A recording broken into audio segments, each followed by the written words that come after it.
Sa isang madilim na kuweba, umaalingaw-ngaw ang matinis na tunog ng piko na tumatama sa bato. Isang binata na may puting buhok ang huminto nang mapansin niya ang mga kumikinang na asul na patak na tumutulo mula sa isang lamat sa kisame. Lalong lumaki ang kanyang mga mata dahil sa pananabik. Sa wakas, natagpuan na niya ang kanyang pakay. Maingat niyang inilagay ang isang bote upang saluhin ang tumutulong likido, at natukoy niya na ang kumikinang na substansya ay tinta. Pinasalamatan ng binata ang maliit na itim na pusa sa kanyang balikat, si Nero, at inamin niya na ang pagtuklas ay naging posible lamang dahil sa pusa. Tumingin siya sa liwanag sa labasan ng kuweba, iniisip na kung may uuwi niya ang tintang ito, baka sa wakas ay tanggapin na siya ng Pioneering Corps. Gumaan ang kanyang pakiramdam, lumabas siya sa kuweba at tumayo sa isang kulay abong kaparangan, nakatingin sa isang malaki, nagniningning na metropolis sa malayo. Sa loob ng maliwanag na lungsod na iyon, nagsasaya ang isang pulutong para sa pagdating ng mga piling mandirigma na kilala bilang mga colorist, na naglalakad ng buong pagmamalaki na may matingkad na kulay ng buhok. Dalawang mamamayan ang humanga sa mga mandirigma, pinag-uusapan kung paano matagumpay na natalo ng grupo ang isa pang dambuhalang nilalang. Alam nila na hanggat buhay ang mga bayaning ito, may iligtas nila ang mundo. Hanggat nandyan ang mga bayaning ito, mananatiling ligtas ang nagniningning na lungsod. Gayunpaman, ang eksena ay lumipat sa mas madilim, mas malungkot, ang Shadow District. May isang pila ng mga tao sa labas ng isang gusali kung saan inaanunsyo ng isang bulletin board ang entrance exam para sa C-Rank Pioneering Corps, na nagsasaad na sinuman na may kulay ay malugod na tinatanggap. Bigla, marahas na itinapon palabas ang binata na may puting buhok, at bumagsak siya sa lupa. Dalawang taga-suri ang nakatingin sa kanya. Isang sumigaw na hindi raw ito para sa mga taong katulad niya. Tumayo ang binata dahil sa pagkadismaya, hawak ang bote ng asul na tinta. Humingi siya ng paliwanag, gusto niyang malaman kung ano ang problema, at iginiit niya na ang tinta ay patunay ng kanyang kwalifikasyon. Itinuro ng taga-suri ang kanyang daliri bilang paratang sa binata at ipinaliwanag ang malupit na katotohanan. Siya ay tinanggihan dahil siya ay colorless. Ipinaliwanag niya na sa mundong ito, ang mga tungkulin ay napagpasyahan na sa oras ng kapanganakan at tinukso ang binata dahil hindi nito alam ang kanyang lugar. Naglabas ang red-haired na taga-suri ng Bugzo ng pulang enerhiya, tinawag ang binata na isang walang kwentang colorless. Napaatras ang ating bida na may puting buhok, at umungol sa sakit habang humahagupit sa kanya ang enerhiya. Nakatayo sa tuktok ng hagdan, nagbigay ng sermon ang taga-suri sa nakaluhod na binata. May mayabang siyang ekspresyon, idineklara niya na tanging ang mga taong pinili, tulad niya, ang may kakayahang maging isa. Ipinaliwanag ng taga-suri na ang Blackland sa labas ng lungsod ay isang lugar kung saan hindi mabubuhay ang mahihina. Isang nakakatakot na tanawin na nilamon ng kadiliman at puno ng mapanganib na mga hayop na kilala bilang mga creatures. Inupuri niya ang mga pioneer na isinasakripisyo ang kanilang buhay upang mag-explore, magtipon ng mga mapagkukunan, at labanan ng mga halimaw na ito para sa sangkatauhan, na nagkamit ng titulong mga bayani. Pagbalik sa kasalukuyan, malamig na tinitigan ng taga-suri ang bida, na nagsasabing para sa isang taong, walang kulay, imposibleng makamit ang ganoong mga bagay. Ininsulto niya ang bata, sinabihan siyang kilalanin ang kanyang lugar at manatili sa mga hamak na gawain. Nagbigay siya ng huling banta, na nagbabala na mamamatay ang bata kung babalik siya, at padabog na isinara ang pinto. Naiwan siyang nag-iisa, tumingin pababa ang ating bida habang may mahinang tunog na nanggagaling sa kanyang dibdib. Si Nero, ang itim na pusa, ay sumilip sa kanyang ulo mula sa jacket ng binata.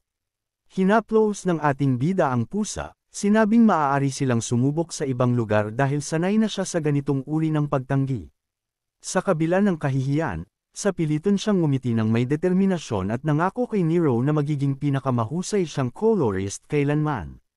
Mabilis niyang ibinalik ang pusa sa loob ng kanyang damit, nag-aalala na baka may makakita sa kanya. Naglakad ang ating bida sa mga kalye ng industriya, nagtataka kung saan pupunta. Habang siya ay naglalakad ng nalulumbay, umaasa siyang makahanap ng lugar na tatanggap sa kanila. Hindi niya alam na pinapanood siya mula sa itaas ng isang lalaki na may berdeng buhok. Maya-maya, ang ating bida ay nakatayo sa isang abalang plaza. Marahas niyang ikanros ang isa pang lokasyon sa isang libro na puno ng mga crossed-out na pangalan, at napagtanto niyang tinanggihan siya sa lahat ng dako. Bumantong hininga siya, pagod, at bigo. Sumuko, lumapit siya sa isang gusali na may karatula na nagsasabing Mari Workshop, at nagbulong na wala na siyang magagawa. Binuksan niya ang pinto at tinawag ang may-ari. Sa loob, isang babae na may puting buhok at salaming de goggles ang nag-ayos ng kanyang salamin at binati siya pabalik ng may masayang ngiti. Napansin ni Mari ang malungkot na ekspresyon ng ating bida at nahulaan niyang muli siyang nabigo sa isang pagsusulit. Habang tumatalon si Nero sa lamesa, mahigpit niyang niyakap ang pusa. Sinubukan niyang pasayahin ang ating bida, iginiit na bulag ang mga tagasuri sa kanyang talento. Gayunpaman, nanatili siyang nawawalan ng pag-asa, nagtatanong kung ano ang silbi ng kanyang lakas kung walang tatanggap sa isang taong walang kulay. Iginigiit ni Mari na ang kanyang mga kasanayan ay napatunayan sa katotohanan na matagumpay siyang nakakabalik na may mga mapagkukunan mula sa mapanganib na Black Lands. Nanatiling mapagpakumbaba ang ating bida, sinasabing ang kanyang kaligtasan ay posible lamang dahil tinutulungan siya ni Nero. Nagpalit ng paksa, inilagay niya ang bote ng asol na tinta sa lamesa at tinanong kung maaari niya itong bilhin. Natuwa si Mari at pumayag na bayaran siya ng maayos. Ibinuhos niya ang asol na likido sa isang pipe system, nagrereklamo na ang presyo ng tinta ay tumaas dahil sa kakulangan. Napansin ng ating bida na ang kakulangan na ito ang dahilan kung bakit nananawagan ang mga tao para sa mas maraming pioneer. Ang tanawin ng makinarya ay nagpapakita na ang kanilang kabuhayan ay nakasalalay sa mga makukulay na likido na ito.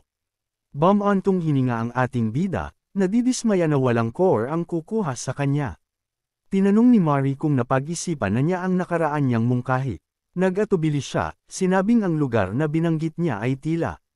Biglang pinalo ni Mari ang isang piraso ng papel sa lamesa, sumisigaw na kailangan niyang sumubok.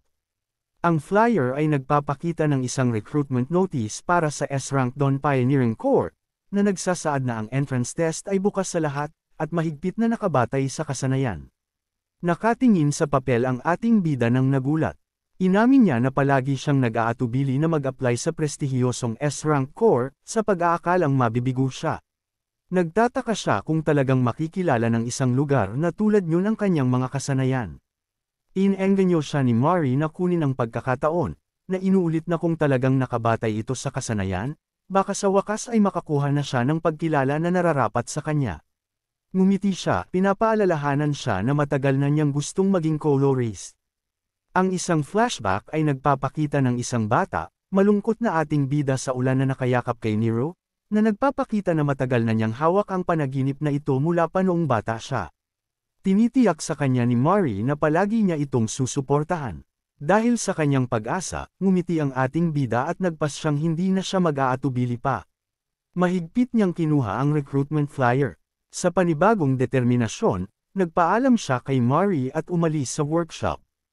Habang naglalakad sa tahimik na mga eskinita ng Shadow District, yakap-yakap ng ating bida ang flyer, iniisip na kailangan niyang maghanda. Bigla, kuminto siya nang mag-react si Nero sa isang presensya sa likuran nila. Isang boses ang casual na nagtanong kung ano ang problema, at isang kamay na may hawak na wooden wand na may kumikinang na berdeng orb ang lumabas mula sa mga anino. Ang lalaki na may berdeng buhok na nagmamanman sa kanya ay itinutok ang kanyang wand ng diretso sa ating bida, at ang isang magical crosshair ay nakakandado sa kanyang likuran. Walang pag-aalinlangan, nagpaputok siya ng blade ng berdeng enerhiya. Lumingon ang ating bida sa pagkabigla, ngunit masyado siyang mabagal. Ang pagsabog ng enerhiya ay marahas na tumama sa kanya, na naging dahilan upang sumigaw siya sa matinding sakit. Habang siya ay bumabagsak, ang lalaki na may berdeng buhok at ang kanyang katulong ay nakatayo sa ibabaw niya. Tinukso siya ng umatake, na sinasabing kahit na umiwas siya sa isang direktang kill shot, mamamatay din siya sa lalong madaling panahon. Dumudugo at hindi na makakilos, nakahiga ang ating bida sa semento habang malamig na nagkomento ang umaatake na walang nagmamalasakit kung mamatay ang isang taong walang kulay. Mahina na tinawag ng ating bida ang kanyang pusa. Nakikita ang takot na mukha ni Nero na sumisilip mula sa kanyang damit. Ginamit ng binata ang kanyang huling lakas upang himukin ang pusa na tumakas. Lumipat ang eksena sa isang lugar ng industriya, na may marka ng babala para sa pagtatapon ng ink waste. Umungol ang ating bida habang bumabalik ang kanyang malay, at nakita niya ang lalaki na may berdeng buhok na nakangiti sa kanya. Hinawakan siya ng lalaki sa kanyang kwelyo, at ibinaba siya sa ibabaw ng isang malaking vateng itim na sludge. Tinukso niya ang ating bida, sinabing hindi siya sinuwerte na itapon doon habang buhay pa. Ipinaliwanag ng umaatake na ang hukay ay naglalaman ng ink waste, isang nakamamatay na halo na natutunaw ang anumang hinawakan nito, na tinitiyak na walang matitirang katawan. Natakot, nagpupumiglas ang ating bida at humingi ng paliwanag kung sino ang lalaking ito at bakit siya inatake. Ibinunyag ng lalaki na may berdeng buhok na siya at ang kanyang kasosyo ay nagulat kanina nang manmanan siya. Ang isang flashback ay nagpapakita na habang nagmamasid, hindi sila interesado sa binata, kundi sa nilalang na nagtatago sa kanyang jacket. Ipinaliwanag ng lalaki na ang isang nilalang na may katalinuhan upang sumunod sa isang tao ay isang hindi kapani-paniwalang pagtuklas. Tinawag si Nero na isang tunay na pambihira habang hinihigpitan niya ang pagkakahawak sa lalamunan ng bida. Sa likuran niya, hawak ng kanyang katulong ang isang maliit na hola. Sa loob, si Nero ay nakaupo na nakulong at umiiyak habang ang bida ay nakatingin ng may takot, na pagtantong nabihag ang kanyang kasamahan. Desperado, hinawakan ng bida ang kwelyo ng lalaking may berdeng buhok, sinisigawan nitong pakawalan ang pusa. Hindi naapektuhan ang umaatake, tinutuya ang galit ng bida bilang nakakaawa. Ang kanyang mga mata ay nagniningning sa kasakiman, ipinaliwanag niyang ang nilalang ay napakahalaga para sa isang walang kulay na may-ari at ipagbibili sa malaking halaga sa black market. Madali niyang nadaig ang ating bida, sinakal ito at itinaas sa hangin, nanunuya na ang alaga ay masyadong maganda. Para sa kanya, habang nakabitin ng walang magawa, sinisi ng bida ang sarili dahil sa pagiging walang ingat sa Shadow District. Nagbalik tanaw siya sa kanyang nakaraang kalungkutan, iniisip na bagaman lagi siyang nakaranas ng diskriminasyon. Ganap siyang tumangging mawala si Nero, ang kanyang tanging pamilya, dahil lamang sa ganitong bagay. Sa isang pagsabog ng galit, binalaan niya ang lalaki na huwag siyang guluhin at hinigpitan ang kanyang hawak sa braso ng umaatake. Huminto ang lalaking may berdeng buhok, napapansin ang isang kakaibang bagay. Nag-iba ang kanyang ekspresyon mula sa kayabangan tungo sa pagkagulat habang ang enerhiya ay pumutok sa paligid ng kanyang mukha. Isang umiikot na berdeng aura ang umaagos mula sa umaatake patungo sa mga kamay ng bida, at ang lalaki ay sumigaw sa takot, nararamdaman na may sapilitang hinihigop palabas sa kanyang katawan. Natakot sa hindi kilalang sensasyong ito, marahas na inalog ng lalaki ang bida, itinapon ito pabalik sa banga ng nakal-alasong dumi ng tinta. Binaliwala ng umaatake ang engkwentro bilang pag-aaksaya ng oras, habang si Nero ay umiiyak ng desperado para humingi ng tulong. Ipinahayag ng mga kontrabida na sila ngayon ay yayaman at tumungo sa black market, binabaliwala ang mga luha ng pusa.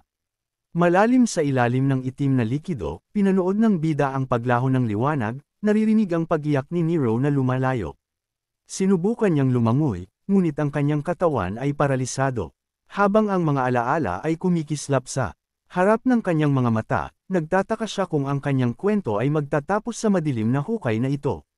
Gayunpaman, lumitaw ang isang pangitain ng kanyang mas batang sarili na nakayakap sa pusa.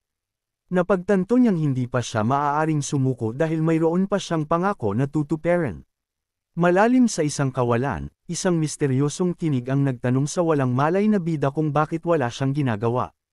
Nalilito, tinanong ng bida ang tinig na tukuyin ang sarili nito. Ang malaking teksto ay kumikislap sa harap niya, nag-uutos sa kanya na tanggapin ito. Isang baha ng mga saloobin ang bumuhos, nag-uudyok sa kanya na iligtas si Nero at tanggapin ang kanyang tunay na kulay. Ang mukha ng bida ay naging natatakpan ng anino habang hinihingi ng tinig na kunin niya ang kanyang kapangyarihan. Isang kamay ang umabot mula sa isang umiikot na vortex ng itim na likido. Ang bida ay nakatayo ng hindi gumagalaw habang ang isang hibla ng kadiliman ay naglaho sa itaas niya. Tiningnan niya ang kanyang mga kamay. Ngayon ay napapalibutan ng itim na enerhiya, nalilito na siya ay nasa loob ng tinta. Ang kanyang mga alaala ay pira-piraso, ngunit itinabi niya ang mga kaisipang iyon upang tumuon sa kung ano ang mahalaga. Ngayon ay isang silweta ng anino na may kumikinang na puting mata, tinanong niya kung ano na siya. Isang mahina, humihikbing tunog ang pumutol sa katahimikan, na nakakuha ng atensyon ng nilalang. Tumangala siya, upang makita ang dalawang malabong figure na nakatayo ng mataas sa itaas, may hawak na maliit na hola. Sa loob, umiiyak si Nero. Ang pagtingin sa kanyang kasamahan ay nagpabalik sa bida sa katotohanan, at pinagtibay niya na kailangan niyang iligtas si Nero. Inabot niya ang isang kamay ng kadiliman patungo sa mga lalaki. Bigla, isang napakalaking geyser ng itim na enerhiya ang sumabog mula sa kailaliman. Ang lalaking may berdeng buhok at ang kanyang katulong ay umurong sa takot, sumisigaw. Tumingin sila pababa sa butas ng tapunan at nagulat na makita na ang nakamamatay na lawa ng tinta ay naglaho, nag-iwan lamang ng isang nag-iisang, madilim na figure na nakatayo sa ilalim. Ang nilalang, na nagpapalabas ng masamang aura, ay nagsimulang maglakad patungo sa kanila. Ang lalaking may berdeng buhok ay nanginginig sa takot, ang kanyang mga mata ay nanlalaki sa hindi paniniwala. Habang ang isang dambuhalang kuko ng anino ay bumaba sa kanila, siya ay nauuto. Nagtataka kung ang nakakatakot na nilalang na ito ay isang creature. Ang resulta ng pagsabog ay nag-iwan ng eksena ng ganap na pagkawasak sa Shadow District. Isang nag-aalalang matandang lalaki ang sumisigaw sa isang pulis. Iginiit na nakita niya ang isang maliit na kamay na biglang lumitaw mula sa kung saan, na naging sanhi ng isang malaking pagsabog ng madilim na enerhiya na sumira sa buong lugar. Habang kumakalma ang usok, binitbit ng mga medik ang walang malay na katawan ng umatake na may berdeng buhok at ang kanyang katulong. Isang bagong grupo ng mga dating ang nagmamasid sa mga biktima. Isang lalaking may pulang buhok at isang babaeng may asul na buhok ang tumingin sa mga nasugatan na lalaki. Napansin na ang mga birang hunter na ito ay lubusang nawala ang kulay. Ang babaeng may asul na buhok ay nalilito, hindi maintindihan kung ano ang makakapag-alis ng kulay ng isang tao, ngunit ang kanyang kasama ay nagmungkahi na mag-focus sila sa kanilang misyon. Sinabi ng lalaking may pulang buhok na dumating sila dahil sa mga ulat ng isang malaking creature na lumitaw sa loob ng lungsod. Ang pulis sa lugar ay natigilan ng mapagtanto na nakikipag-usap siya sa isang mataas na ranggo na colorist. Kinakabahan niyang tinanong kung bakit ang mga elite na individual ay nasa Shadow District, at magalang na ipinaliwanag ng babaeng may asul na buhok na narito sila upang mag-imbestiga. Humiling ang lalaking may pulang buhok na ipakita sa kanya ang lugar ng impact. At ang natakot na opisyal ay nanguna. Ang dalawang investigador ay nakatayo sa harap ng napakalaking crater. Sinisiyasat ng lalaking may pulang buhok ang mga labi at napansin ang mga madilim na mantsa, habang kinumpirma ng kanyang kasama na may mga bakas ng isang creature. Itinuro niya na labis na irregular para sa isa na biglang lumitaw sa loob ng lungsod, lalo na sa labas, ipinaliwanag na karaniwan, tanging maliliit na hayop lamang ang matatagpuan sa loob ng mga pader ng lungsod. Sa pagtingin sa malalim na hukay, nagtataka ang lalaking may pulang buhok kung sila ay nakikitungo sa isang bagong monster variant. Mukha siyang naiinip, ngunit seryoso. Sa pagtukoy na ang pagsubaybay ay hindi ang tanging paraan, sinabi ng lalaking may pulang buhok na ang pagsubaybay sa natatanging nilalang na ito ay magiging mahirap dahil hindi ito akma sa karaniwang mga pattern. Ang eksena ay lumipat sa isang tiwangwang na tanawin. Sa dilim, isang pusa ang sumigaw. Si Kay, na nakahiga sa mga anino, ay umuungol sa sakit. Naramdaman niya ang isang magaspang na dila at nagising upang makita si Nero na dinidilaan ang kanyang buhok. Napuno ng ginhawa, agad na hinayla ni Kay si Nero sa isang mahigpit na yakap, labis na nagalak na ligtas ang pusa. Gayunpaman, tumama ang sakit ng katawan sa kanya, at siya ay napangiwi. Umupo si Kay, nalilito, at sinubukang buuin kung ano ang nangyari. Naalala niya ang mga bastos, na umatake sa kanya at nagtapon sa kanya sa banga. Naalaala ang pagkahulog sa nakakalason na itim na likido at ang paglubog. Nanlaki ang kanyang mga mata sa gulat habang pinoproseso niya ang kanyang kaligtasan. Itinaas niya ang kanyang mga kamay sa hindi paniniwala, nagtataka kung nangyari ang imposible. Hinawakan niya ang kanyang ulo at nakaramdam ng isang bagay na iba. Ang kanyang buhok, na dating puti, ay ngayoy itim na itim. Hinawakan ni Kay ang kanyang bagong itim na buhok, nakatingin ng may lubos na pagkalito. Hindi maintindihan kung paano pa siya buhay o kung bakit biglang nagbago ang kanyang hitsura. Nakatayo sa napakadilim. Lumingon si Kay, nagtataka kung bakit hindi siya makakita.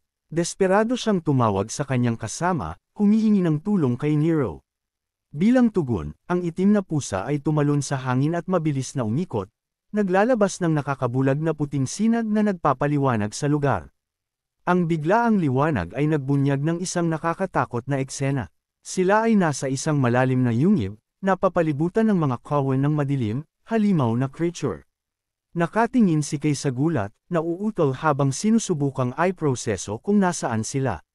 Napagtanto niya nang may takot na sila ay nasa Blacklands, isang tiwangwang na lupain sa labas ng lungsod. Naalala niya ang lugar na ito, ang Black Forest. Ito ay sobrang nakamamatay na tanging mga B-rank pioneer lamang ang pinapayagan na pumasok. Sa pagtukoy na ang mga halimaw ay dumarami patungo sa kanila, si Kay ay nagpanik. Sumigaw siya kay Nero na sumunod at agad na tumakas. Ang kumikinang na pusa ay lumilipad sa tabi niya, nagliliwanag sa daan habang tumatakbo si Kay para sa kanyang buhay. Bahagya niyang naiwasan ang isang napakalaking, parang anino na ahas, na nagpahayag na ang sitwasyon ay lubhang mapanganib.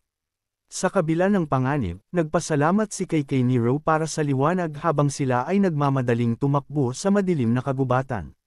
Sila ay umakyat sa mabatong mga bangin upang makatakas sa mga hayop na humahabol sa kanila. Sinundan ni Kay ang liwanag ni Nero habang sila ay tumalon pababa sa isang malalim, patayong bangin upang lumayo sa kawan. Habang tumatakbo siya, ang ekspresyon ni Kay ay nagbago mula sa takot patungo sa pagkalito habang napansin niya ang isang bagay na kakaiba tungkol sa kanyang pisikal na kalagayan. Tiningnan niya ang kanyang dibdib, kung saan nagliliyab ang madilim na enerhiya, at napagtanto na ang kanyang katawan ay nakakaramdam ng kahanga-hanga. Napansin niya nang may pagtataka na kahit na tumakbo ng matagal, hindi siya pagod sa lahat. Tumalon siya sa isang malawak na bangin nang may hindi kapanipani walang kadalian, napagtanto na gumagalaw siya ng mas mabilis at may mas higit na liksi kaysa dati. Matatag siyang lumapag, natigilan sa pagtukoy na ang kanyang katawan ay umaapaw sa isang bago, misteryosong enerhiya. Unang naramdaman ni Nero ang panganib, ang kanyang mga tainga ay tumaas habang napansin niya ang isang banta na papalapit. Isang mabangis, parang lobo na shadow creature ang lumundag kay Kay, na nahuli siya na hindi handa. Huli na nang napagtanto ni Kay na ang kanyang defensive stance ay mahina at hindi niya kayang harangan ang atake.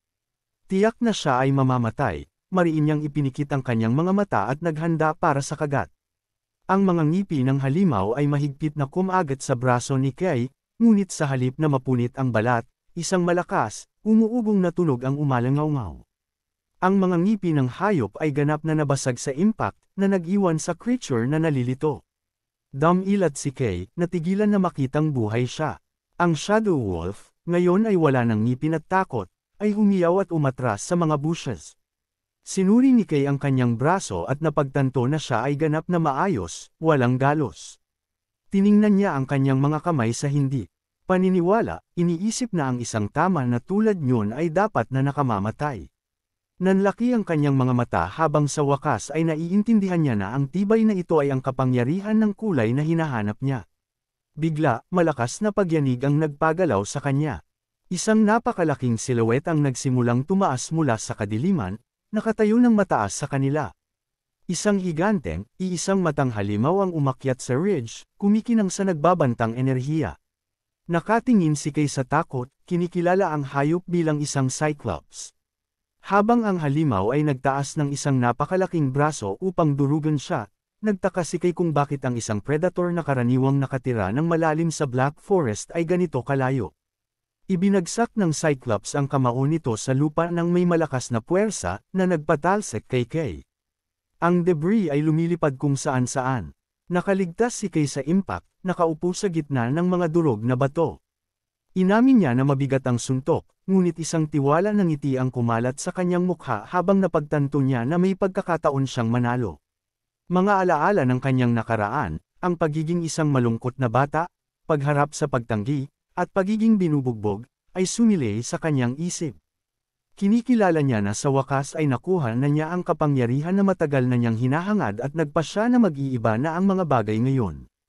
Ang enerhiya ay kumalat sa paligid ng kanyang braso habang siya ay nagkuyom ng kanyang kamao, nagpasyang hindi na niya kailangang tumakas pa. Ang mga alaala ng kanyang nakaraang mga pakikibaka ay bumaha sa kanyang isip. Siya ay nag-focus sa kakaiba, malakas na sensasyon na tumataas mula sa loob, at bigla, ang kanyang katawan ay napuno ng anino. Siya ay nagbago sa isang nilalang ng purong madilim na enerhiya na may kumikinang na puting mga mata. Ang Cyclops ay umungal ng galit at inabot ang higanteng kamay nito upang durugan ang maliit na figure. Gayunpaman, inilunsad ni Kay ang kanyang sarili mula sa lupa ng may malakas na puwersa. Lumilipad sa hangin, siya ay naghanda na sumuntok. Nagbigay siya ng isang mapangwasak na suntok na ganap na sumire sa halimaw. Ang puwersa ng pagsabog ay lumikha ng isang malaking shockwave na sumabog sa tanawin, naglilinis ng isang landas sa pamamagitan ng mga puno. Si Kay ay lumipad sa hangin, napapalibutan ng mga labi ng kanyang kaaway. Nanatili siya sa kanyang nabagong estado sa isang sandali, ngunit pagkatapos ay nanlaki ang kanyang mga mata nang mapansin niya ang isang bagay na nagbabago. Ang madilim na enerhiya ay biglang nawala, at natagpuan niya ang kanyang sarili na lumulutang ng mataas sa isang mayabong na tanawin sa ilalim ng isang maliwanag na araw. Tumingin siya pababa nang may pagkamangha sa makulay na kagubatan at ang talon sa ibaba, namangha sa matingkad na mga kulay ng kalikasan sa paligid niya. Ang kapangyarihan ay nawala, at ang kanyang buhok ay bumalik sa puti. Tumingin siya pababa sa pagkalito. Ang panik ay nagsimula nang mapagtanto niya na bumabagsak siya, at wala siyang magawa sa hangin. Sumisigaw sa takot, mabilis siyang nahulog patungo sa mga puno at bumagsak sa kagubatan sa ibaba. Hinihila ni Kay ang sarili palabas mula sa mga guho ng kanyang pagkahulog, habang si Nero ay nakalutang sa itaas, nag-aalala. Lumuhod si Kay, habol ang hininga habang ang maitim na enerhiya na bumalot sa kanya ay nagsisimulang maglaho na parang usok. Napagtanto niya nang may takot na mabilis na kumukupas ang kanyang kulay. Nagsimulang magpanik si Kay nang maunawaan niya ang masamang epekto ng kanyang bagong kakayahan. Napagtanto niya na habang mas ginagamit niya ang matinding kapangyarihang ito, mas mabilis itong nauubos mula sa kanyang katawan. At sa ganitong bilis, wala siyang laban. Bigla, naging madilim ang buong mundo sa paligid niya, at isang misteryosong boses ang umalangaw sa kanyang isip. Tinatanong siya kung ano ang hinihintay niya. Inutusan siya ng boses na kumilos, itinuturo na ang biktima ay nakahandusay mismo sa harap niya. At hinimok siyang kainin ito ng mabilis. Tiningnan ni Kay ang nakakalat na labi ng Cyclops na kanyang katatapos lang talunin. Minanipyala siya ng boses, tinatanong kung gusto niyang mabuhay. At inutusan siyang iabot lamang ang kanyang kamay. Pagod na pagod at pinagpapawisan, nagpupumigla si Kay na manatiling gising. Mukha siyang desperado habang patuloy na hinihingi ng boses na gamitin niya ang kanyang kamay. Ang kanyang mga mata ay bahagyang kumikinang habang nakikipaglaban siya para mabuhay. Nanginginig, sinunod niya ang utos ng instinct at iniabot ang kanyang kamay patungo sa labi ng halimaw. Idinikit ni Kay ang kanyang kamay ng mahigpit sa bangkay ng Cyclops. Agad, isang maitim na teknik ang nag-aktibo, at nagsimula siyang sumipsip ng aninong enerhiya na nananatili sa katawan ng halimaw. Nanood si Nero na malaki at gulat ang mga mata habang ginagawa ng kanyang amo ang nakakatakot na gawain ito. Isang napakalaking haligi ng itim na liwanag ang sumabog mula sa kagubatan. Tumusok sa kalangitan habang ganap na kinakain ni Kay ang enerhiya. At habang lumalamlam ang liwanag, si Kay ay naiwang humihingal ng malalim. Unti-unting nawawala ang pagod sa kanyang katawan. Sumandal siya sa isang bato, itim muli ang kanyang buhok. At ang kanyang enerhiya ay naibalik. Tumangala siya sa langit, bumantong hininga ng may matinding ginhawa. Napagtantong mabubuhay siya, bumalik sa pagawaan ni Mari, tila payapa ang araw. Sa loob, nagtatrabaho si Mari sa isang blueprint. Nang maaga ng tunog ng door chime ang kanyang atensyon, tumangala siya upang makita ang isang misteryosong figure na nakasiluweta sa isang punit-punit na balabal na nakatayo sa pintuan. Sinubukang maging magalang, sinalubong ni Mari ang estranghero. Nang nakangiti, bagamat nanginginig na siya sa kaba, tinanong niya kung mayroon ba silang espesyal na kahilingan. Ngunit ang figure na nakasuot ng hood ay nakatayo lang doon, nagpapalabas ng madilim na aura. Huminga ng malalim ang estranghero at humakbang pasulong. Si Mari, na halatang kinakabahan na, ay sumigaw sa kanya. Itinuturo na mukha siyang kainahinala. Nang magpatuloy siya sa paglapit, nagpanik siya at kumuha ng malaking wrench. Nagbabala na aatake siya kung lalapit pa ito. Biglang sumugod ang figure patungo sa kanya. Nagdulot kay Mari ng pagsigaw sa takot at pagpikit ng mariin ng kanyang mga mata. Gayunpaman, huminto ang nakahod at hinayla pabalik ang kanyang hood. Nagpakita ng isang pamilyar na ngiti. Sinabi niyang kumalma siya. Inihayag ni Kay ang kanyang mukha, kinakamot ang kanyang ulo ng may hiya. Sinabi niya kay Mari na siya lang ito. Bagamat inamin niya na halos hindi na niya makilala ang kanyang sarili ngayon. Ibinalik ni Mari ang kanyang depensibong posisyon, malaki ang kanyang mga mata sa pagkabigla. Nautal siya, hindi may proseso ang matinding pagbabago sa kanyang mukha. Ang kanyang boses ay umalingaw sa labas. Habang sumisigaw siya sa hindi makapaniwala, hinihingi na malaman kung ano ang nangyari sa kanyang hitsura. Nanginginig si Mari, nakahawak sa isang tubo ng metal sa takot habang nakaharap siya sa figurang nakasuot ng hood. Bigla, ang kanyang takot ay naging matinding galit. Kinuha niya ang isang martilyo at isang wrench. Sumisigaw na hindi niya mapapatawad ang mga walang hiyang nanakit sa kanya. Iwinasiwas niya ng ligaw ang mga kasangkapan. Sumisigaw na nararapat na durugan ang mga ulo nila. Habang si Kay ay nagpapanik na sinusubukang pakalmayan siya. Tinitiyak sa kanya na ayos lang siya.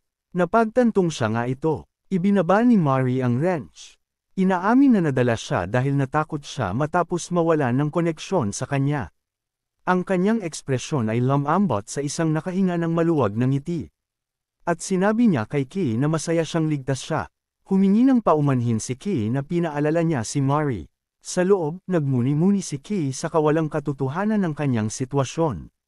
Iniisip na ang makaligtas sa isang pagkahulog sa nakakalaso na tinta at magkaroon ng isang kulay ay hindi kapanipaniwala. Nagpahayag siya ng pag-aalala kay Mari. Sinasabing ang kanyang bagong kulay ay itim, na nauugnay sa mga halimaw, at nagtataka kung titingnan siya ng masama ng mga tao. Gayunpaman, mabilis niyang isinantabi ang pag-aalala. Nagpasya na ang mahalaga ay sa wakas ay mayroon siyang pagkakataon na maging isang colorist.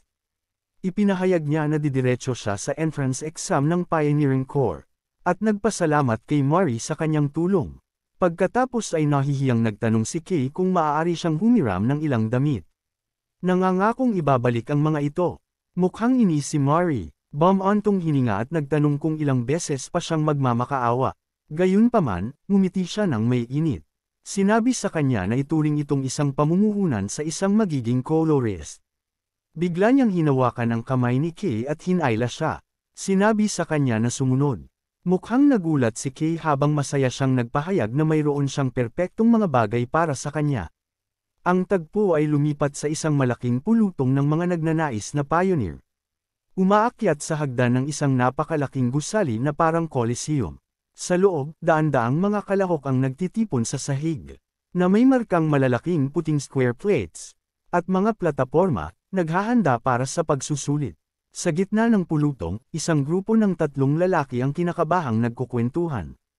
Isang lalaki na may asul na buhok at ang numerong 183 sa kanyang dibdib ang sumusubok na pakalmayan ang kanyang balisang kaibigan. Ang kaibigan na may rosas na buhok ay nagpahayag ng hindi makapaniwala na nakarating sila sa puntong ito. Naghahanda upang kunin ang pagsusulit para sa prestihiyosong Dawn Pioneering Corps. Ang S-rank na grupong ito ay kilala sa kanilang mga nagawa sa paggalugad ng mapanganib na Black Lands. Binubuo ng mga bihasang colorist na tinuturing na pag-asa ng Shining City. Gayunpaman, nag-aalala ang mga kandidato dahil maraming malalakas na kalaban ang nagtipon. Napansin ng grupo ang isang babae na may mahabang turquoise na buhok, na napabalitang anak ng isang sikat na pamilya ng colorist. Nakatayo sa tabi ng isang lalaki na may number 99. Nakita rin nila ang iba pang mga sumisikat na bituin, tulad ng isang batang lalaki na may rosas na buhok at goggles, at isang lalaki na nakasuot ng gas mask. Sa kabila ng mga kalaban na ito, sumang-ayon ng grupo na isang tao ang nakakakuha ng pinakamaraming atensyon. Tumingin sila patungo sa isang binata na may magulo, berde na buhok at mababangas na mga mata. Ito si Gale, ang Gale Sword. At naniniwala ang mga tao na garantisadong makakapasa siya. Sinasabi ng mga chismis na siya ay sapat na malakas upang harapin ang mga mapanganib na nilalang ng mag-isa. Gayunpaman, sikat din siya sa kanyang malupit at marahas na kalikasan, na sinasabing nagdulot upang siya ay mapatalsik sa kanyang dating core. Ang lalaki na may asul na buhok, numero 183. Tumawa ng mayabang, nag-aangkin na hindi siya natatakot sa mga lalaking tulad ni Gale. Bigla, isang madilim na anino ang bumagsak sa kanya. Lumitaw si Gale sa likuran mismo ng nagmamalaking lalaki. Hinahamon siyang ulitin iyon. Nakatayo sa takot ang lalaki na may asul na buhok habang tinitingnan sila ni Gale ng may paghamak. Tinatawag silang katawa-tawang mga bata. Umalis si Gale, bumantong hininga ng may pagkadismaya. Nagreklamo siya na sa kabila ng pagiging S-rank na pagsusulit nito. Napakababa ng kompetisyon. Habang nakatingin siya sa mga kalahok, mentally niya silang kinansela lahat. Iniisip na walang ni isang namumukod tangis sa kanila. Gayunpaman, ang kanyang mga mata ay sumungkit nang makita niya ang isang exception. Ang babaeng may turquoise na buhok. Kinilala niya siya bilang si Ellie Kien, ang pangalawang anak na babae ng pamilyang Sayen. Ngumisi si Gale, inamin na siya ay hindi bababa sa disenteng sapat upang mapansin. Habang iniabot niya ang isang kamay patungo sa pulutong sa kanyang imahinasyon. Nagtataka siya nang may pag-asam kung paano silang lahat ay tutugon sa paparating na pagsusulit. Isang mekanikal na speaker ang umugang. Tinatawag ang atensyon ng mga kandidato. Lumingon ang dalawa patungo sa entablado. Habang ipinahayag ng boses na opisyal na nagsisimula na ang entrance exam para sa Dawn Pioneering Corps. Isang lalaki na may maliwanag na kulay ginto na buhok at dilaw na mata ang nakatayo sa plataporma. Nag-aanunsyo na nagsisimula na ang pagsusulit ngayon.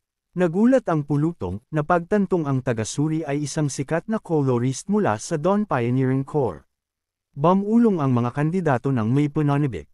Nakikilala siya bilang isang bayani na gumawa ng malaking kontribusyon sa isang kamakailang pangangaso ng nilalang.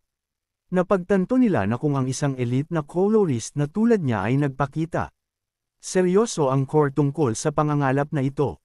Naramdaman ng mga kandidato ang isang napakalaking presensya na nagmumula sa kanya.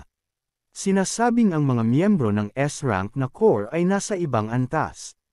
Tumingin ang taga-suri sa pulutong at binati sila. Nagpasalamat siya sa lahat sa pag-apply. Kinikilala na lahat sila ay may sariling mga layunin. Peraman, kapangyarihan, karangalan, o tungkulin. Gayunpaman, sinabi niya ng malamig na wala sa mga kadahilanang iyon. Ang talagang mahalaga, ang kanyang mga mata ay kumikinang, ipinaliwanag ng taga-suri na sa huli. Tanging ang kasanayan ang nagpapahintulot sa isang tao na makamit ang anuman. Ipinahayag niya na naghahanap sila ng labis na malalakas na kandidato, na may kakayahang makipagsapalaran sa Blacklands upang bawiin ang teritoryo ng tao. Sinabi niya sa kanila na tumingin sa paligid, na nagsasabing hindi kailangan ng mga taong mediocre at agad silang magsisimula. Nag-aanunsyo na ang unang pagsusulit ay isang tournament. Ipinaliwanag niya na ang kakayahan sa labanan ang pinakamahalagang kasanayan para sa isang pioneer dahil ang mundo sa labas ng lungsod ay isang brutal na lugar kung saan tanging ang pinakamalakas ang makakaligtas. Kinuyam niya ang kanyang kamao at inutusan ang mga kandidato na patunayan ang kanilang kakayahan. Ipinaliwanag niya na ang mga makakapasa sa unang round ay pagpapasyahan ng resulta ng torneo at inutusan silang umakyat sa entablado kapag tinawag ang kanilang numero. Ang taga-suri ay tumawag, numero 126 at numero 286. Si Gale, numero 126, ay humakbang pasulong na may seryosong ekspresyon. Nagbulungan ang mga tao, tinawag si Gale na isang halimaw, at nagpahayag ng awa para sa sinumang kailangang makipaglaban sa kanya ng maaga. Gayunpaman, naglabas ng isang masamang ngiti si Gale, iniisip na siya ay mapalad na magkaroon ng kasiyahan mula sa simula dahil namamatay na siya sa pagkabagot. Nagliit ang kanyang mga mata na may pananibik na parang sa isang maninila habang iniisip niya kung paano niya paglalaruan ang kanyang kalaban. Napansin ni Gale ang isang taong papalapit sa entablado, nagtataka kung anong problema sa lalaking nakakatakot na naglalakad patungo sa kanya. Nakahanay sa tapat ni Gale ay isang figure na lubos na nakatago sa isang balabal na may suot na number 286. Sinuri siya ni Gale, iniisip na ang tindig ng nakabalabal na figure ay mukhang mahina at lampa. Hinawakan ni Gale ang puluhan ng kanyang sandata, nagpasya na ang pagsasalita ay hindi na mahalaga. Hinugot niya ang kanyang espada na may matinis na tunog, nagdeklara na pagod na siyang manahimik. Pinakawalan niya ang kanyang kapangyarihan, Inihataw ang kanyang talam, lumilikha ng malalaking bakas ng berdeng enerhiya ng hangin, nagpa siya na hindi magpigil. Namangha ang mga manunood, nakilala ang signature na technique bilang Gale Sword. Habang nagkakaroon ng anyo sa hangin ang nagliliwanag na berdeng mga espada sa paligid niya, pinuri siya ng mga tao bilang isang henyo para sa paghawak ng ganoong advanced na kasanayan sa pag-eespada sa kanyang edad. Tinitigan ni Gale ng matindi ang kanyang kalaban, hinahamon ang nakabalabal na figure na subukan niyang harangan ang kanyang atake. Sa isang pagsabog ng bilis, inapakan ni Gale ang lupa upang magtipon ng lakas, nagbabantang pipiraso-piresuhin ang kanyang kalaban kung mabibigo siyang ipagtanggol ang sarili. Sumugod siya pasulong na may hindi kapani-pani walang puwersa, napapaligiran ang sarili sa isang buhawi ng enerhiya. Ang nakabalabal na figure ay nanatiling ganap na tahimik at walang kibo, hindi gumagalaw sa harap ng papalapit na atake.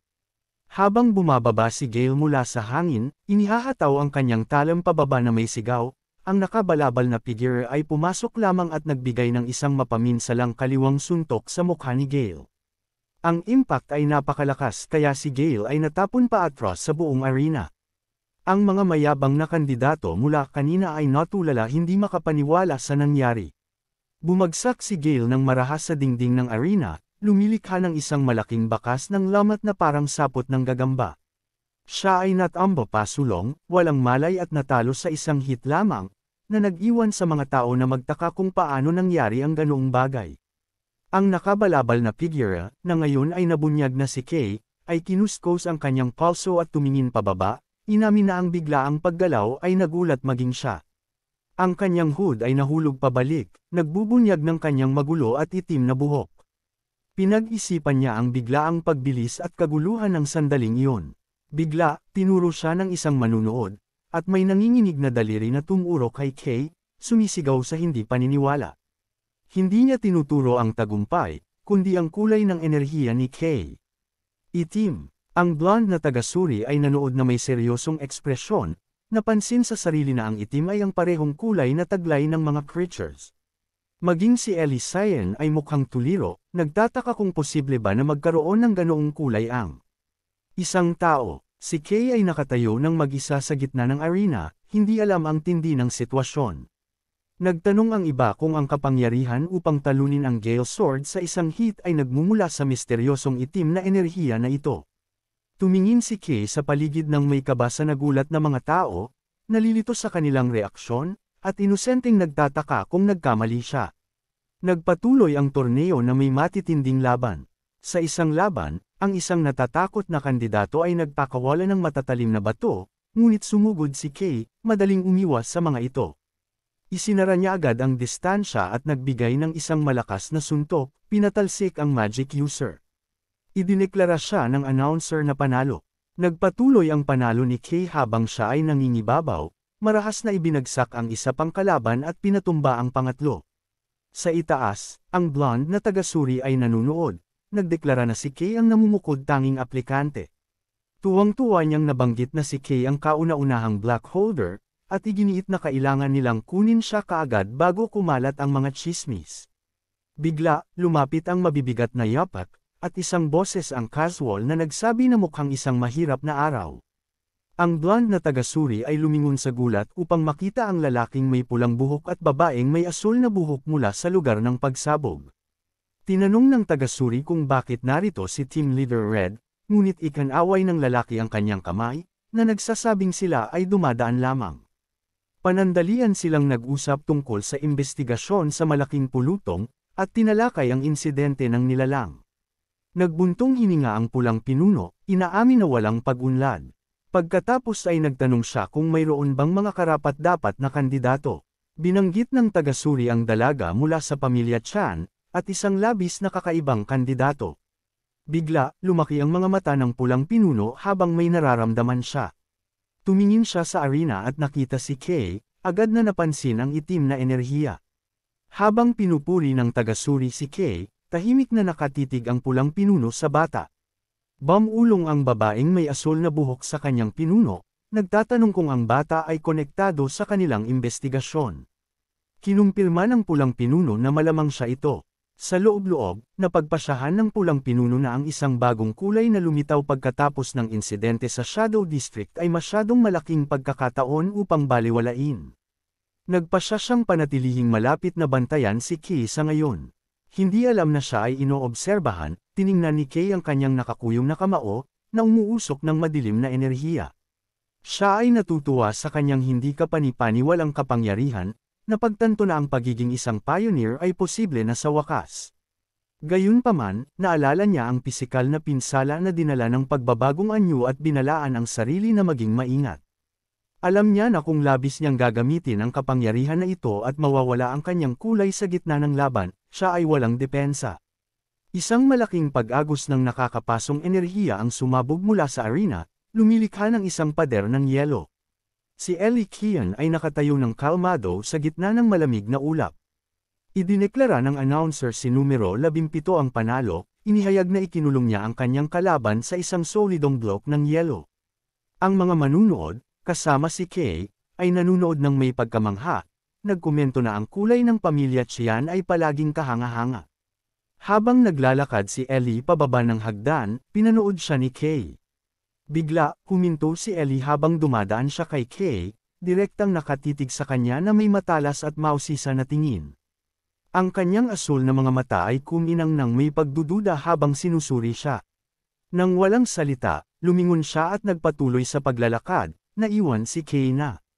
Naguluhan, sinabi ng announcer na natapos na ang unang pagsusulit. Ang blonde na taga-suri ay nakatayo sa podium at nagpasalamat sa lahat para sa kanilang pagsisikap. Ipinaliwanag niya na dahil nahuhuli na sila sa schedule, dumiretso na sila sa susunod na pagsubok. Inutusan niya ang mga nabigong kandidato na umalis, at sila ay naglakad palayo, nalulumbay. Sinimulan ng blonde na taga-suri na ipahayag ang susunod na pagsubok, ngunit naantala ng isang kamay sa kanyang balikat. Ang lalaking may pulang buhok ay humakbang pasulong na may tiwala ng ngiti, inako ang pamumuno. Tiningnan niya ang mga nakaligtas na kandidato at idineklara na ang pangalawang pagsusulit ay personal na pamumunuan niya. Ang mga kandidato ay tumangala sa gulat, napagtanto kung sino ang nakatayo sa harap nila. Si Colorist Red, siya ay isa sa pinakamalakas na colorist ng Shining City, sikat sa pagbawi ng Black Lands. Gayunpaman, ang mga kandidato ay natakot, naalala ang mga tsismis na ang kanyang mapanirang kapangyarihan ay napakatindi kaya maging ang mga kaalyado ay nag-aatubili na makipagtulungan sa kanya, at kapag siya ang namamahala sa isang pagsusulit, walang sinuman ang pumapasa. Ang blonde na taga-suri ay tumingin ng may pag-aalala kay Colorist Red, nagtatanong kung sigurado siya, nagbabala na sisitahin siya ng kapitan dahil sa pagbabago ng format ng pagsusulit. Tinuwanan ito ni Red, na nagsasabing sinasaway naman siya araw-araw. Inihayag niya na ang pagsubok ay simple at sinabi sa mga tao na magtiis lamang, habang ang kanyang katawan ay sumasabog sa malalaking apoy. Isang dambuhalang alon ng apoy ang sumirit patungo sa mga natatakot na aplikante, bumubuo ng individual na parang spherical na harang sa paligid ng bawat tao, na nakakulong sa kanila. Nagpanik ang mga kandidato, habang sila ay nalukuban ng matinding init. Ipinaliwanag ni Red na nilikha niyang muli ang kapaligiran ng isang tiyak na rehiyon, na nabanggit na ito ay magiging medyo mainit. Inilarawan niya na ang Black Lands ay puno ng matitinding kapaligiran kung saan halos hindi makakaligtas ang mga tao. Minaliit niya ang kasalukuyang pagsubok, na nagsasabing ang init na ito ay wala nang higit pa sa isang mainit na kalan. Sa isang seryosong ekspresyon, inulit ni Red na kung sila ay magtitiis, sila ay papasa. Gayunpaman, ang kanyang mga mata ay kuminang ng malamig, habang idinagdag niya na ang sinumang hindi makatiis sa init na ito ay hindi kailanman nagkaroon ng kwalipikasyon upang maging isang pioneer. Sa loob ng Fire Spheres, ang mga kandidato ay nagdurusa. Napagtanto ng isang lalaki na hindi niya makalmat ang harang, habang ang iba ay sumisigaw sa matinding sakit. Nagtataka sila nang may takot kung anong uri ng impyernong lugar ang Black Lands kung ito ay itinuturing na katamtaman lamang. Nanunood mula sa gilid, napansin ng blonde na taga-suri na sa kabila ng mga tsismis, ang mga kasanayan ni Red ay hindi hamina. Namangha siya sa hindi kapani-paniwalang kontrol ni Red, inoobserbahan kung paano niya agad na nabalutan ang napakaraming tao. Kinikilala niya na ang kapangyarihan na ito ang inaasahan mula sa isang tao na nasa tuktok. Bigla, isang malakas na tunog ng pagbasag ang pumutol sa hangin. Tumingin si Red at ang kanyang katulong habang ang isa sa mga fire barrier ay naging asul at nagkabitak-bitik. Isang malaking pag-agos ng enerhiya ng yelo ang sumabog palabas, winuwasak ang apoy. Sa gitna ng bumabagsak na mga shard ng yelo, nakatayo si Ellie Kian, na nakawala na. Tiningnan siya ni Red, inaamin na, medyo magaling, ito. Sinasalamin niya na habang ang kapangyarihan ng pamilya Kian ay natural na panlaban sa apoy, ang sarili niyang kapangyarihan ay karaniwang sapat na malakas upang daijin ang kalamangan na iyon. Nakatitig sa dalaga, napagpasyahan ni Red na baka karapat-dapat nga siyang tawaging tunay na prodigy. Nagtataka si Red tungkol sa isa pang kandidato na kanilang kinaiinteresan. Sa loob ng kanyang fire sphere, si Kay ay tila nakatayo ng hindi gumagalaw. Inobserbahan siya ni Red, na nabanggit na hindi tulad ng babae. Ang batang ito ay hindi binabasag ang harang. Inamin niya na hindi siya umaasa ng marami mula rito. Gayunpaman, sa loob ng harang, si Kay ay nagpapanik. Sumisigaw sa loob-loob na siya ay nasa malaking gulo. Napagtanto niya na labis siyang gumamit ng kanyang kulay sa laban kay Gale Sword. Tiningnan niya ang kanyang kamay ng may pagkatakot, napansin na ang kanyang itim na enerhiya ay tumatagas at mabilis na nauubos sa init. Naiisip ni Kay ang isang nakakatakot na hinaharap kung saan mauubos ang kanyang kapangyarihan. Alam niya na kung siya ay mabunyag na colorless, malamang na pag-eeksperimentuhan siya. Desperado, naghanap siya ng solusyon. Nagtataka kung maaari siyang sumipsip ng isang bagay upang mapunan ang kanyang enerhiya.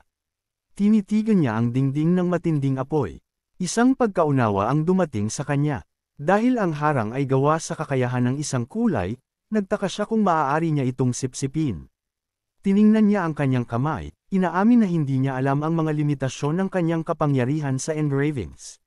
Nagpa siya na wala siyang oras para mag-isip, nagpa siya siyang alamin ito.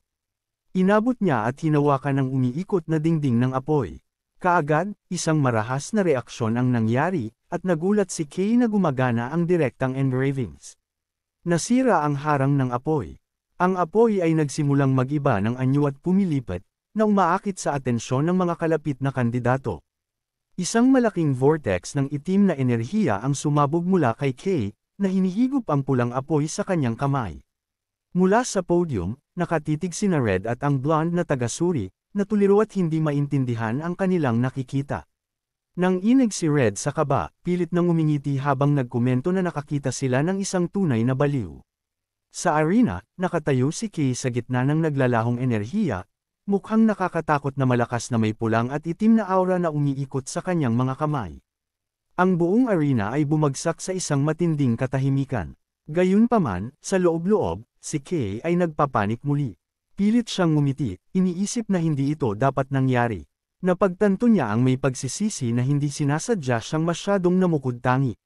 Si Ellie Kian ay nakatayo ng tulala, nagtatanong kung siya ay naghahalusinate habang nakatitig sa binata na nababalutan ng madilim na enerhiya. Tiningnan niya si Kay at nagtataka kung ang itim ba ay isang kulay na maaaring taglayin ng isang tao. Kinikilala na ito ay isang bagay na hindi pa nangyayari, isang pakiramdam ng pagkabalisa ang bumalot sa kanya habang pinapanood si Kay. Ang mga alaala ng panggigipit na maging pinakamahusay ay kumikislap sa kanyang isip. Napilitan siyang aminin na si Kay ay hindi may kakailan na malakas. Napagtanto niya na kahit na sa kanyang buong kapangyarihan, hindi niya masisiguro ang isang panalo. Habang lumalakad palayo si Kay, iniisip ni Ellie na may isang bagay tungkol sa kanya na hindi maipaliwanag ng lakas lamang, tinatanong ang sarili kung ano ba talaga siya. Mabilis siyang umiling, sinusubukang iwaksi ang nakakabagabag na mga pag-iisip. Nilapitan ni Colorist Red si Kay at casual na. Inilagay ang isang braso sa balikat nito, sinasabi sa kanya na sa susunod ay hindi na ganito. Ngumiti si Red, na nagkomento na ang kakayahang black na sumipsip ng lahat ay ligaw, at hindi siya makapagpigil. Dahil sa kanyang pagkausyoso, inakay niya si Kay palayo, na nagmumungkahi na magkaroon sila ng pribadong pag-uusap upang protektahan ang privacy ni Kay habang sinasagot niya ang sarili niyang mga tanong. Si Kay, nanginginig sa kaba, ay nagtanong tungkol sa status ng pagsusulit. Tiniyak ni Red sa kanya na sa power level na ganyan, malinaw na pasado siya. Si Kay ay natuliro, napagtanto na ang labis na pagkuha ng atensyon ay naging pabor sa kanya. Siya ay dinaig ng emosyon, iniisip na sa wakas ay nakamit na niya ang kanyang pangarap na maging isang pioneer. Bigla, sumigaw ang blonde na taga-suri kay Red dahil sa pag-arte ng mag-isa. Tinawanan ito ni Red, sinabihan ng kanyang kasamahan na babayaran siya mamaya at siya na muna ang bahala. Ang taga-suri ay nagbuntong hininga at inihayag na, sa kabila ng pagkagambala, magpapatuloy ang pagsusulit. Nilinaw niya na ang numero 17, si Ellie, ay pumasa dahil nabasag niya ang harang, ngunit ang ibang mga kandidato ay sasailalim sa isang karagdagang pagsusulit.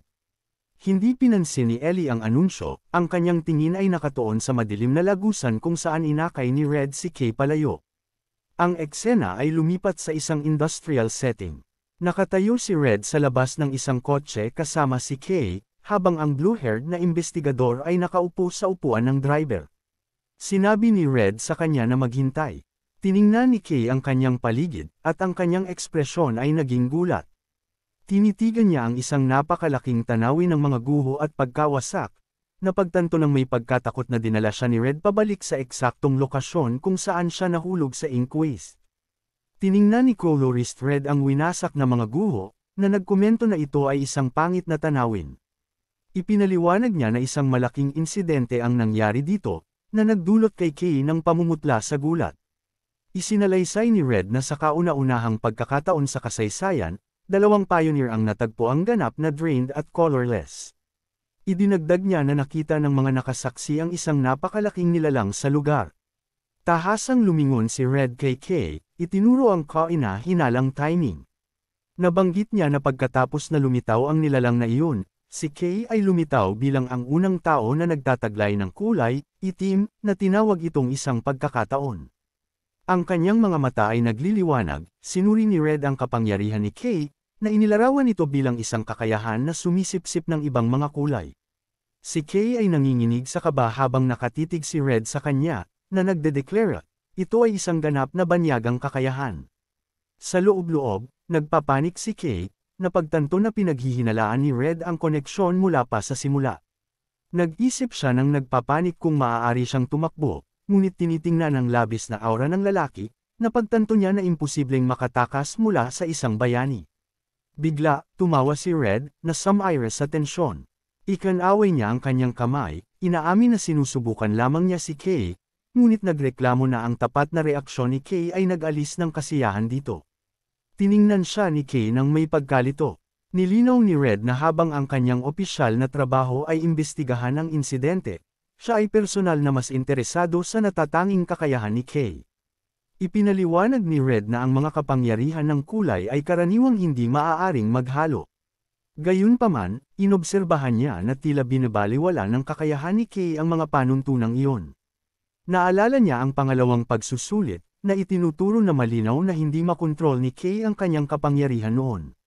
Si Kay ay nauuto, sinusubukang magpaliwanag, ngunit inistorbo siya ni Red.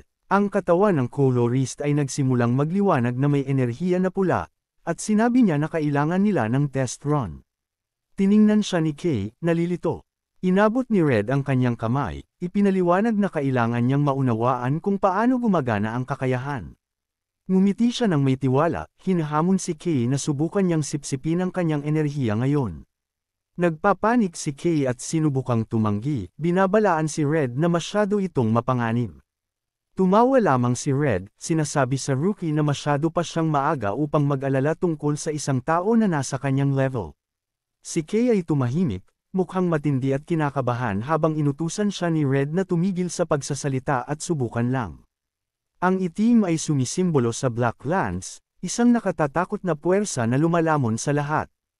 Iniisip ni Red na ang pag-iwan sa ganoong mapanganib na kakayahan ng hindi nasuri ay hindi katanggap-tanggap dahil maaari itong yumanig sa pundasyon ng Shining City. Isang madilim na lihim ang tumawid sa kanyang isip. Hindi pa ito alam ng mga tao, ngunit umiiral ang mga humanoid creatures. Tahimik siyang nagbabala kay Kay na kung haharapin niya ang mga ito, o mas masahol pa, maging isa sa kanila, maaaring kailanganin ng colorist na alisin siya. Nagbuntong hininga si Kay, nararamdaman ang nakakatakot na panggigipit na nagmumula kay Red. Sa kabila ng pananakot, pumayag si Kay sa pagsubok. Hinawakan niya ang pulso ni Red, kinakabahan na humingi ng kumpirmasyon na kung may magkamali, hindi ito magiging kasalanan niya, habang ang madilim na enerhiya ay bumabangon mula sa kanyang katawan. Sa sandaling nagdikit sila, isang shockwave ng enerhiya ang nagbaluktot sa hangin. Napasinghap si Kay habang ang enerhiya ni Red ay marahas na sumisirit sa kanyang braso, nakaiba sa kanyang sariling itim na aura. Napagtanto niya na nagkamali siya. Isang napakalaking pagsabog ng apoy ang sumabog mula sa kanyang katawan, at hindi siya makahinga. Sa loob ng nagngangalit na apoy, sumigaw siya kay Red na huminto. Inaamin na hindi niya makontrol ang kapangyarihan at pakiramdam niya ay kumukulo ang natunaw na lava sa loob niya. Sa kanyang paningin, si Red ay lumitaw bilang isang matayog, parang Diyos na silhouette ng purong apoy, na nagpapatibay kung bakit siya isang bayani.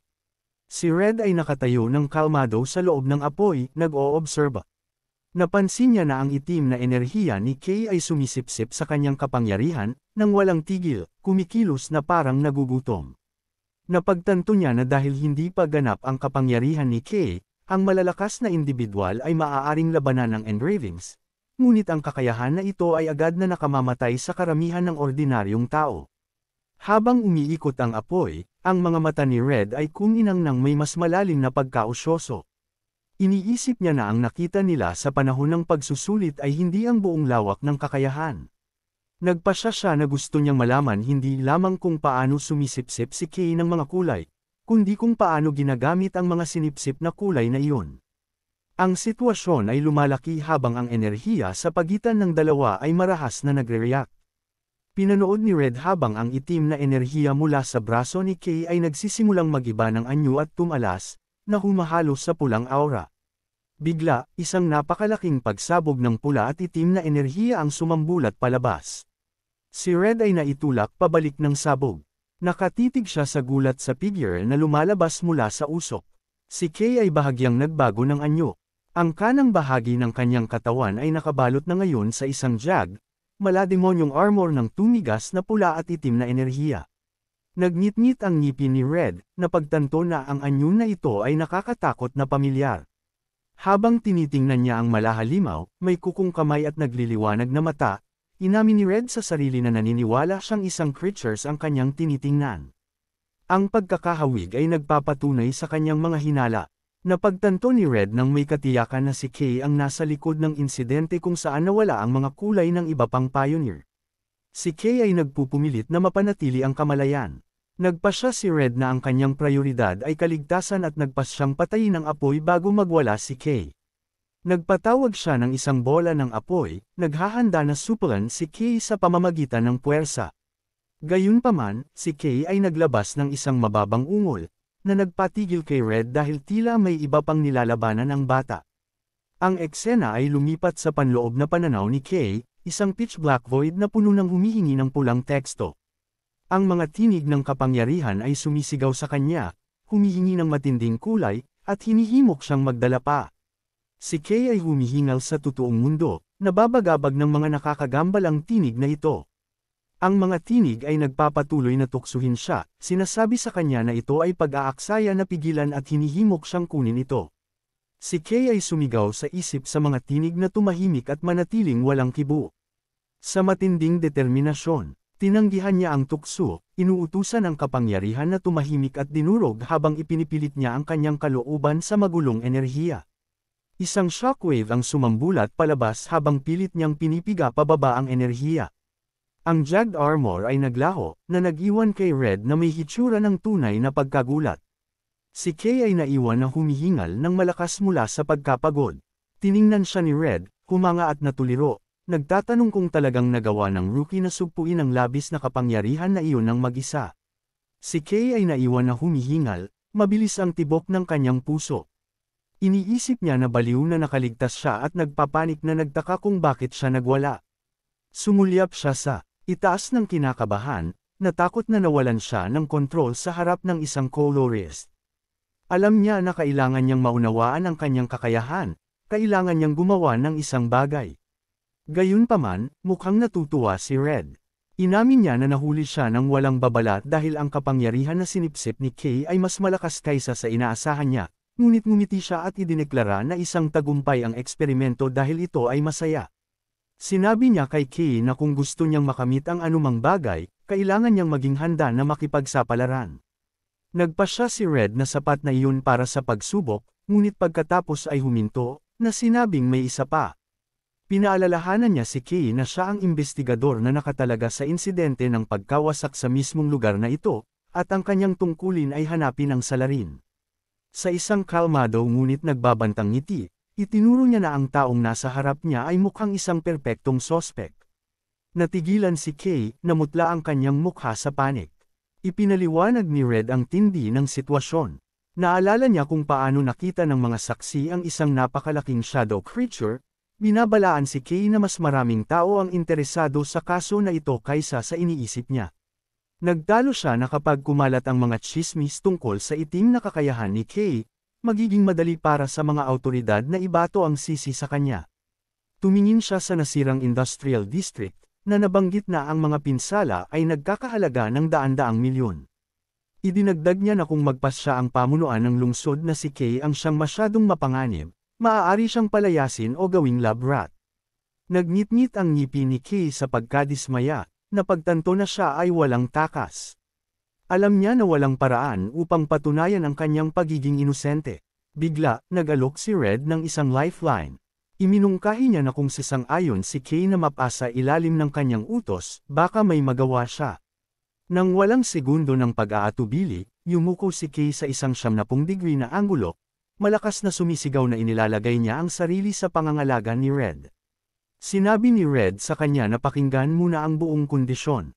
Nilinaw niya na hindi niya aayusin ang lahat ng libre. Bilang kapalit, kailangang bigyan siya ni Kay ng ilang pabor. Tinanong niya kung sa tingin ni Kay ay kaya niya iyon. Si Kay ay pilit na ngumiti ng desperado at nanginginig. Sa loob-loob, sumigaw siya na anumang bagay ay mas mahusay kaysa sa umutang ng milyon-milyon o maging isang science experiment. Malakas siyang sumang-ayon, nangangako na gagawin ang ganap na anumang kailangan ni Red. Sa tigang na lugar, isang maliit na nilalang ang nanginginig sa takot ilang sandali bago bumagsak ang isang malaking gulong, na bahagyang sumasabit dito habang humahagibis ang isang mabigat na sasakyan. Isang malaking, may armor na transport truck ang nagmamaneho sa maulap, bako-bakong lupain ng Blacklands. Tumingin siya sa labas ng bintana, iniisip na ito ang kanyang unang pagkakataon na maglakbay ng ganito kalayo at nagtataka kung ito ang kanyang unang tunay na hakbang bilang isang pioneer. Bigla, ang kanyang mga iniisip ay naistorbo ni Gale, isang lalaking may berdeng buhok na tinitigan siya, tinawag siyang, ikaw na itim ang buhok. Walang galang na sinabi ni Gale kay Kay na nakakagambala siya at inutusan siyang tumahimik, kahit na walang sinabi si Kay. Tiningnan siya ni Kay nang may naguguluhang ekspresyon. Si Kay ay nakaupo ng hindi comfortable sa transport bay. Iniisip niya na ang pagsisimula bilang isang pioneer kaagad ay ang gusto niya, ngunit ang kapaligiran ay masyadong intense. Tiningnan niya si Gale na galit at si Elysian na tahimik.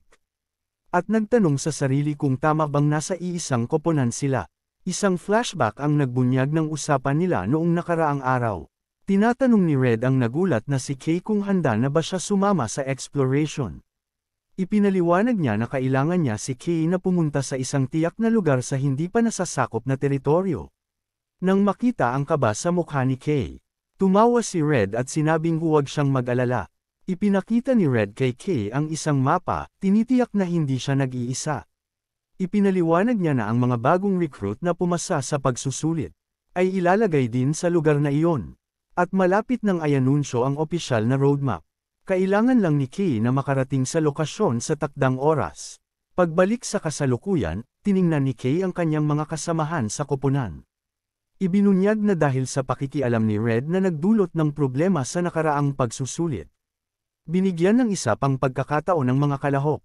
Maraming bihasang individual, kabilang si Gale, ang pumasa sa mahigpit na karagdagang pagsubok. Samantala, si Elysian, ang top-ranked rookie, sumali sa koponan ni Red sa sarili niyang kahilingan. Tinitigan ni Gale si Kay nang may matinding galit. Hindi makapaniwalang napahiya siya ng isang hanggal. Iniisip niya ang kanilang laban. Kumbinsido siyang natalo lang siya dahil nagpabiya siya sa isang sandali, at nanumpa siyang hindi na ito mauulit. Banta niya kay Kay, binalaan siyang maghanda pagkatapos ng exploration. Bulong niya na kung wala lang si Ravian sa likod niya. Patay na sana si Kay. Biglang sumingit si Ellie Cyan, malamig na sinabi kay Gale na tumigil na. Tinukso siya na malamang ay matutamba ulit siya sa isang hit. Galit na humarap si Gale sa kanya, nagtanong kung ano ang sinabi niya. Binaliwala siya ni Ellie, sinabing walang panama si Gale kay Kay. Tiningnan ni Kay si Ellie nang may pagtataka at pag-asa. Iniisip na baka siya ay isang taong makakasundo niya. Gayunpaman, si Ellie Cyan, ang top-ranked rookie. Ibinato ni Ellie ang kanyang malamig na tingin kay Kay. Ikinagulat niya ang pagbanggit sa isang nakaraang kasunduan na di umano'y ginawa nila. Tiningnan niya ito ng masama, sinabing ang kauunan ay kailangang manahimik at sumunod sa mga utos, na nag-iwan kay Kay na naguguluhan. Tumayo si Kay ng awkward sa pagitan ng dalawang magkaaway na pioneer. Damang-dama ang presyon, bumantong hininga siya, napagtanto na ang team ay magiging mahirap pamahalaan. Ang eksena ay lumipat habang ang sasakyang pangtransportasyon ay tumawid sa madilim na tubig ng wasteland patungo sa isang malayong pasilidad. Dumating ang sasakyan sa isang mataong loading dock na may mga manggagawa na naglilipat ng mga supply. Ang grupo ay bumaba, sina Kay, Ellie, Gale, at ang iba pang mga recruit ay naglakad palabas patungo sa forward base para sa Dawn Pioneering Corps. Namangha si Kay sa mataas na antas ng aktibidad. Napansin ang pambihirang supply ng S-Rank Corps, isang bagay na hindi niya napagtanto. Noong mag-isa siyang naglakbay sa Blacklands, bigla, may daliring tumusok sa pisngi ni Kay, nagpabigla sa kanya. Lumingon siya at nakita si Mari na nakangiti, na masayang nagpaliwanag na dahil ito ang kanyang unang misyon. Kailangan niyang sumama para suportahan siya. Binuksan ni Mari ang kanyang jacket, inilalabas si Nero na sumama. Hawak ni Kay ang itim na pusa. Pinasalamatan si Mari sa pag-aalaga sa kanya. Ngumiti siya ng may init, sinabing pamilya si Nero. Ipinaliwanag niya na nakakuha siya ng magandang pagkakataon upang sumali sa exploration team bilang support staff. Sinabing kapaki-pakinabang ang kanyang mga kasanayan dito. Inanunsyo ng loudspeaker na oras na para sa assembly. Ang pulutong ng mga pioneer ay tumayo sa kulay abo na wasteland. Habang nagpapatuloy ang anunsyo na malapit na silang pumasok sa Blacklands, ibinigay ni Kay si Nero kay Mari. Sinabing alagaan siya. Binalaan siya ni Mari na huwag gumawa ng anumang mapanganib. At ngumiti siya, sinabing magkikita sila mamaya. Niyakap ni Mari si Nero. Ngunit biglang tumalon ang pusa mula sa kanyang mga braso, nagpabigla sa kanya. Sumigaw siya ng pangalan ni Nero habang tumatakbo ang pusa patungo kay Kay at lumubog sa anino sa lupa. Nanlaki ang mga mata ni Mari sa pagkabigla sa dilikas na galaw na ito. Nautal siya, sinubukang tawagin si Kay, nalilito. Dumating ang grupo sa isang madilim, pinatibay na pasukan ng kuweba. Sa harap, isang babaeng may matingkad na kulay kahel na buhok at puting coat ang sumigaw para sa lahat na maghanda. Nag-aanunsyo na isang bagong recruit ang papasok sa Blacklands. Sumigaw siya na ang kaligtasan ang pangunahing prioridad. Binalaan niya na ang mga recruit ay dapat maging handa. At ang reconnaissance ng pinuno ng Red Team ay nagulat ng hindi nakikilalang mga mapanganib na nilalang sa Area 21. Isang napakadelikadong zona kung saan natagpuan ang bangkay ng isang A-rank na nilalang. Bigla, isang lalaking pioneer ang tumakbo patungo sa babaeng may kulay kahel na buhok. Tinawag siyang Arancia. Kinakabahan niyang iniulat na ang pinuno ng Red Team na dinala ang mga bagong recruit. Ngunit umalis sila sa kanilang pormasayon nang walang pahintulot. Nanlaki ang mga mata ni Arancia sa pagkabigla, at nagtanong siya kung totoo ito. Kinumpirma ito ng mensahero, at nagbuntong hininga si Arancia na. Nagdudulot na naman ng gulo ang lalaking iyon. Lihim na pumasok ang grupo sa isang madilim na kuweba. Lumalayo sa pangunahing hukbo. Inabot ni Coloris Red ang kanyang kamay sa mga anino. Nangunguna sa daan. Ang maliit na squad, na binubuo ni Kay, Gale, Ellie, at Red, ay humiwalay sa pormasayon. Kinakabahang tinanong ni Kay ang pinuno ng koponan kung ayos lang ito. Itinuro na ang pangunahing koponan ay patungo sa ibang direksyon. Kinumpirma ni Red na iba ang kanilang destinasyon. Lumingon si Kay kina Gale at Ellie. Nag-aalala dahil ang squad ay pawang mga bagong recruit. Biglang nagalit si Gale. Hiningi niyang malaman kung bakit kailangan nilang sumunod ni Ellie. Sumisigaw na narinig niyang si Kay lang ang balak kunin ni Red, at pakiramdam niya ay ininsulto siya. Ngumiti si Red, lumabas ang kanyang pulang aura. Ipinaliwanag niya na ang kanyang personal na paggabay ay hindi isang bagay na matatanggap lang ni Newman. Kaya hindi magiging patas kung si Kay lang ang makikinabang. Tinitiyak niya sa galit na si Gale na habang hindi niya sila bibigyan ng labis na suporta, hindi rin niya hahayaang masaktan sila ng malubha. Pinutol niya ang usapan, inutusan silang umalis na. Nanlaki ang mga mata ni Kay nang makasalubong nila ang mga kalaban. Malalim sa loob ng isang kuweba, napapalibutan ang grupo ng shadow creatures. Habang may hawak na lantern si Red, sina Kay, Gale at Ellie, ay nakikipaglaban sa mga shadow creatures. Isang malaking parang lobong halimaw ang sumugod mula sa dilim. Agad na nag-react si Ellie Cyan. Tinutusok ng kanyang asul na energy sword ang katawan ng nilalang. Lumapag siya ng may kagaanan. Napagtanto na ito ang katotohanan ng Black Lance. Napapaligiran ng mga matang nagniningning.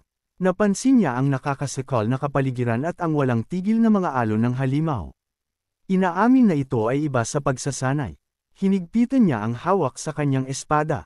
Nagpas siyang ingatan ng husto ang kanyang lakas. Sumulyap si Ellie sa likuran niya.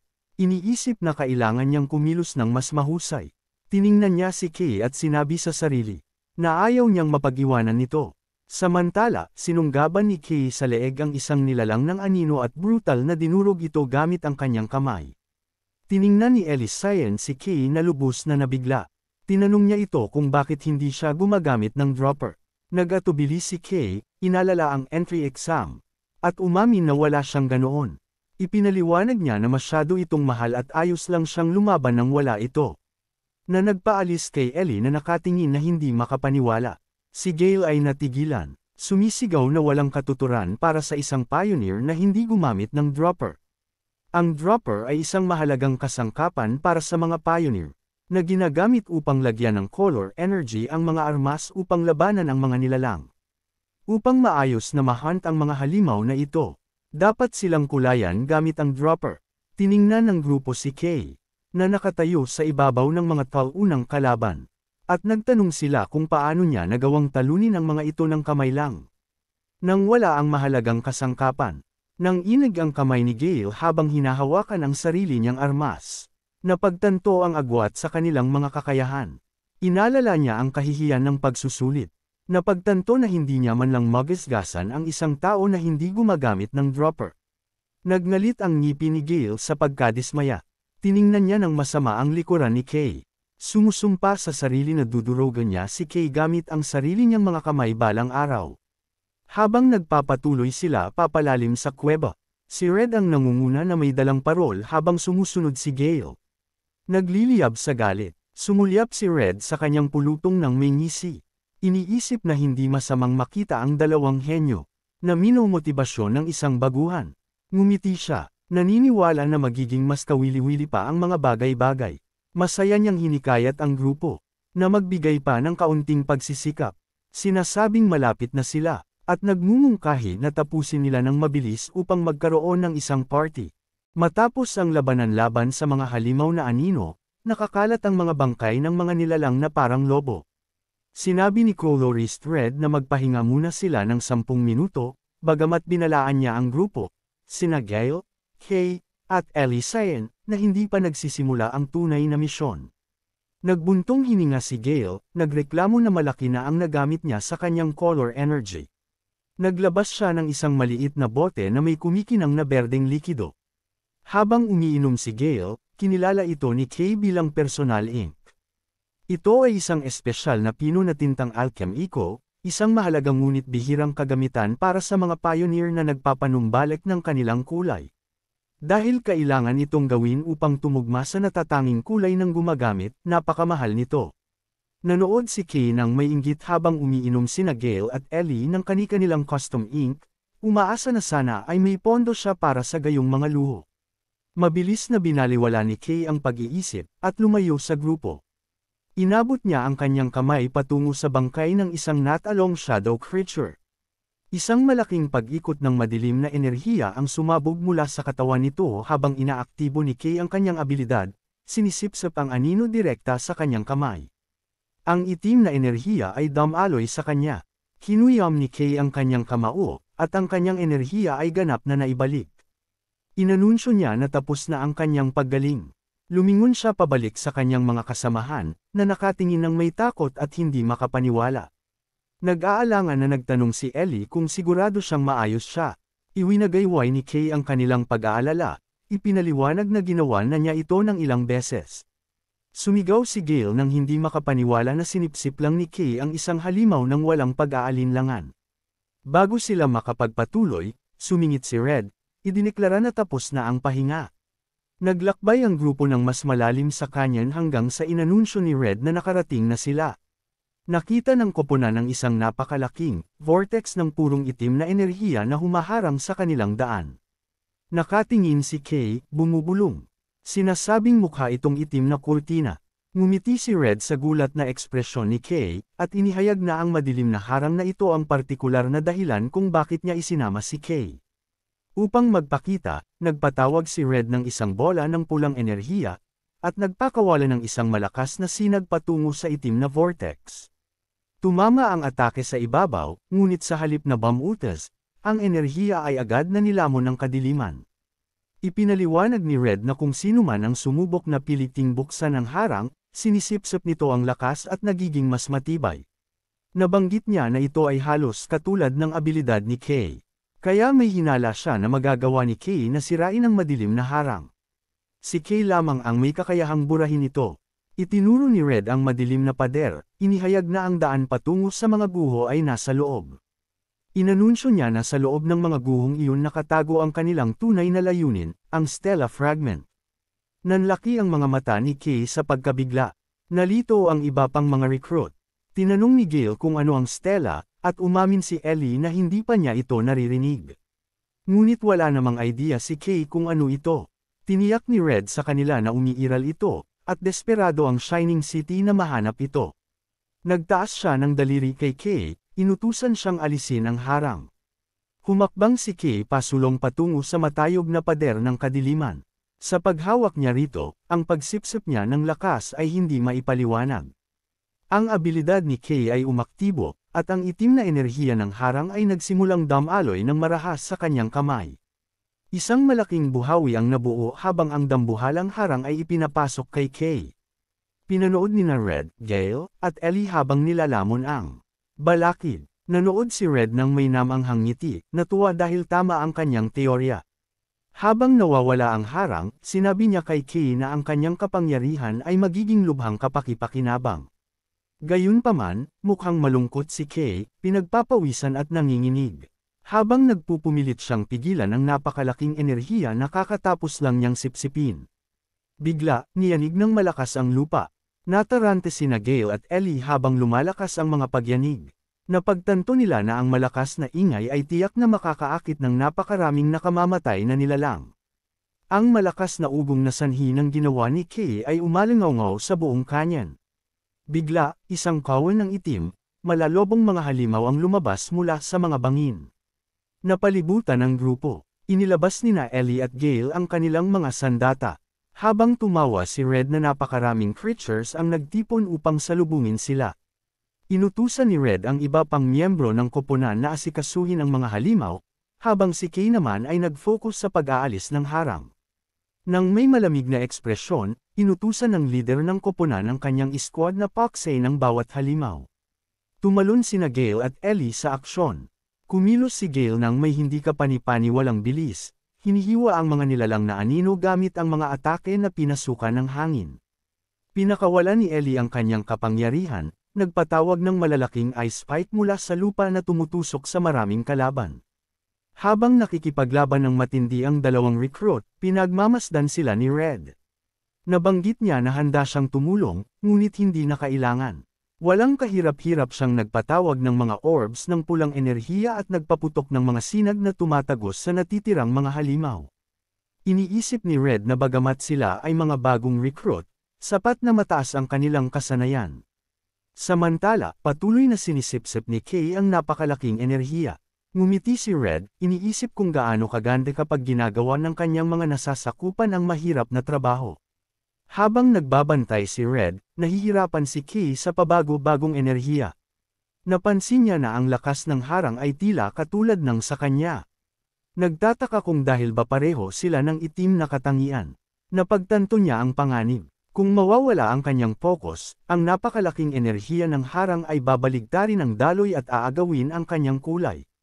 Tumangging magpatalo, at idineklara na siya ang mas malakas. Sa huling pagsisikap, natapos ang pagsipsip. Tumayo siya sa gilid ng daan, humihingal ng malalim, at kinumpirma na sinipsip niya ang lahat. Tiningnan niya ang nakatago sa likod ng harang. At nagulat nang makita ang isang napakalaking, pitch black pit na walang nakikitang ilalim. Nagtataka siya kung ang nakakatakot na bangin na ito ang pasukan sa mga guho. Natapos ang kanyang gawain, lumingon siya at tinawag ang lider ng koponan. Nag-uulat na matagumpay na naalis ang harang. Sa pagkaalis ng harang, pinuri ni Red si Kay para sa isang mahusay na trabaho. Tinawag niya ang iba pang miyembro ng koponan. Inanunsyo niya na wala na ang harang, at inutusan silang tapusin ang paglilinis. Bigla, nagbago ang ekspresyon ni Red sa purong pagkabigla nang maramdaman niya ang agarang panganib. Kumilos siya ng mabilis, sumugod siya pasulong at pilit na hinawakan sina Ellie at Gale, hinihila sila pabalik. Pagkaraan ng isang saglit, isang napakalaking, hindi nakikitang hiwa ng enerhiya ang sumalanta sa hangin. Nag-ukit ng malalalim na bakas sa lupa kung saan sila nakatayo. Ang atake ay mapaminsala, pinupunit ang natitirang mga halimaw na anino. Umuulan ng mga labi habang lumapag sina Red, Ellie, at Gale ng ligtas sa isang mas mataas na lugar. Nakatitig si Gale ng may takot, na pagtanto na sana ay napatay siya agad kung wala ang intervention ni Red. Nagbuntong hininga si Red na ang kawalan ng paglaban kanina ay dahil may iba pang nagtatakot sa mga halimaw palayo. Naalala niya ang isang ulat na may mapanganib na nilalang na nagkukubli sa malapit. Sa pamamagitan ng alikabok, lumitaw ang isang silweta, naglalakad patungo sa kanila, hila-hila ang isang napakalaking espada. Nagkomento si Red na naubos na ang kanilang oras para maglaro. Humakbang ang sumasalakay sa liwanag. Ito ay isang lalaking may spiky hair, puti sa isang gilid at itim sa kabilang gilid. Kalahati ng kanyang mukha ay kinakain ng madilim na kislap. Ito ay isang madilim, parang maskara na paglaki, at nagdadala siya ng koleksyon ng iba't ibang sandata sa kanyang likod. Tinitigan ng estranghero ang mga pioneer ng may nakakatakot na aura. Tumayo si Red sa pagitan ng kanyang koponan at ng bagong banta, inutusan sina Kay at ang iba pa na makinig ng mabuti. Nagmamadaling ibinigay ni Red ang isang parol sa mga kamay ni Kay, binibigyan siya ng isang nagmamadaling utos. Sinabi niya kina Kay at sa iba pa na kailangan nilang pumasok agad sa mga guho at hanapin ang Stella Fragment. Tiningnan ni Kay ang leader ng koponan ng may malalaki at balisang mga mata. Nagtatanong siya kung inaasahan ni Red na pupunta sila doon ng mag-isa. Tiniyak ni Red sa kanya na sa kanilang mga abilidad, higit pa sa kaya nila. Gayunpaman, hindi na naghintay si Red na sumang-ayon sila. Sa isang biglaang pagsabog ng lakas, itinulak niya sina Kay, Ellie, at Gale patungo sa madilim na bangin. Sumisigaw sa kanila na tumigil sa pag-iinarte at umalis na lang. Sumigaw si Kay sa pangalan ng leader ng koponan sa takot habang ang tatlong recruit ay bumulusok sa malalim na hukay. Nag-iisa na lang, nakatayo si Red na nakatalikod sa bangin, kumikinang ang kanyang pulang aura. Ang tinig ng isa sa mga recruit ay umalangaw mula sa kalaliman, nagtatanong kung ano ang dapat nilang gawin nang sila lang. Habang ang armadong estranghero ay nakatayo sa harap ni Red. Ang dalawang makapangyarihang figure ay nagtitigan sa isang tensyonadong paghaharap. At alam ni Red na magsisimula na ang isang mahirap na labanan. Ang eksena ay lumipat sa pitch black na ilalim ng bangin. Nakabulagta si Kay matapos ang mahabang pagkahulog. Yumiingit siya sa sakit, hawak ang kanyang ulo habang nagpupumilit siyang tumayo sa nakakasakal na kadiliman. Naalala ang parol na ibinigay sa kanya ni Red, inaktibo niya ito. Nagtataka kung nasa loob na siya ng mga guho. Ang ilaw ay sumiklab, nagpapaliwanag sa lugar. Agad na nagbago ang ekspresyon ni Kay sa isang ganap na takot. Nakatayo siyang nagyelo sa pagkabigla, nagtatanong sa sarili kung anong lugar ito. Sa halip na mga sinaunang batong guho, ang parol ay nagpapaliwanag sa mga balangkas na labi ng malalaking modernong skyscraper at concrete debris, mukhang isang sirang modernong lungsod na nakalibing sa ilalim ng lupa. Nakatayo si Kay sa isang ledge, ginagamit ang kanyang parol upang liwanagin ang kadiliman. Hindi siya makapagsalita sa tanawin ng malalaking istruktura ng sirang lungsod na nakalibing sa ilalim ng lupa. Namamangha siya na may ganitong lugar, ngunit nagreklamo na hindi niya makita ng malinaw. Biglang may tinig na nagsasabing tumigil siya sa pagrereklamo at magtungo sa liwanag. Nakahinga ng maluwag si Kay nang makita ang kanyang mga kasamahan, sina Gale at Ellie, at inamin niyang takot siya na mahiwalay. Sinisisi ni Gale si Kay dahil sa pagpapagala-gala sa kanila, ngunit matalas na sumagot si Ellie na si Gale ay parehong naligaw. Sa pagtingin sa napakalawak at wasak na lungsod, nagtataka si Gale kung anong lugar ito. Nagsimula siyang mag-alala, itinuro ang walang kabuluhang pagtatangka na makahanap ng isang piraso ng stela sa walang katapusang mga guhong ito gayong hindi man lang nila alam kung ano ang hitsura nito. Sumang-ayon si Kay, inamin na ang walang direksyong paghahanap ay tatagal ng napakatagal. Sa isip niya, ninais ni Kay na naroon ang kanyang kasama, si Nero. Tila bilang tugon, lumitaw ang isang kumikinang na hugis at nagulat siya nang makita ang maliit na itim na pusa, si Nero, sa kanyang paanan. Nagpanik si Kay, nagtataka kung paano nakasunod sa kanila ang pusa. Napansin ni Ellie ang hayop at nagtanong kung ito ay isang creatures. Pinawisan ng malamig si Kay, iniisip na nasa gulo na siya ngayon na nadiskubre ang kanyang lihim na alaga. Gayunpaman, mabilis siyang kumalma, napagtanto na ito ay maaaring maging magandang pagkakataon upang patunayan ang halaga ng pusa. Tinawag niya sina Gale at Ellie.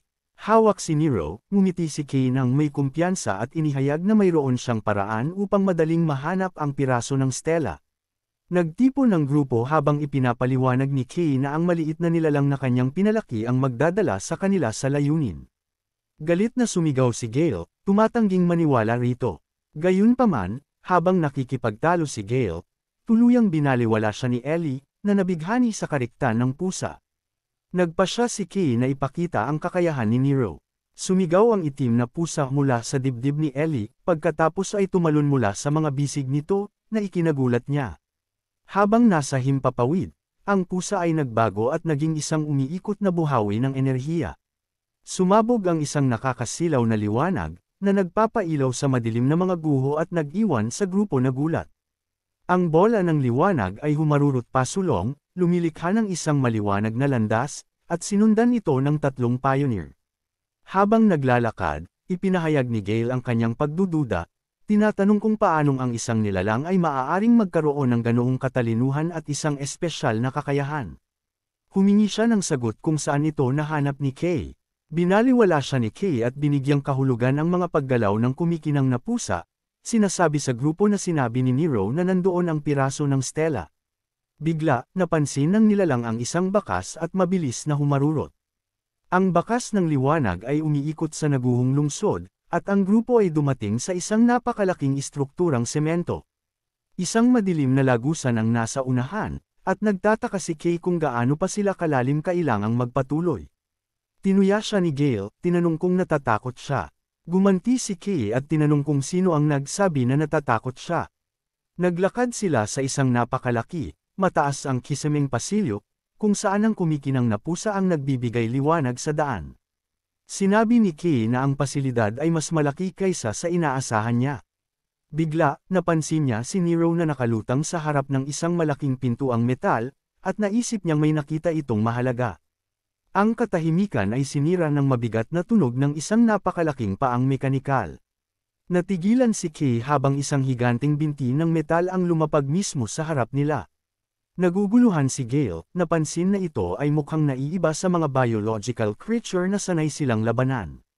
Bigla, inactivate ng robot ang isang scanning beam, nagwawalis ng isang sheet ng liwanag kay Ellie Cyan. Pinoproseso ng makina ang kanyang datos, nagpapakita ng isang hex code para sa kanyang matingkad na asul na kulay.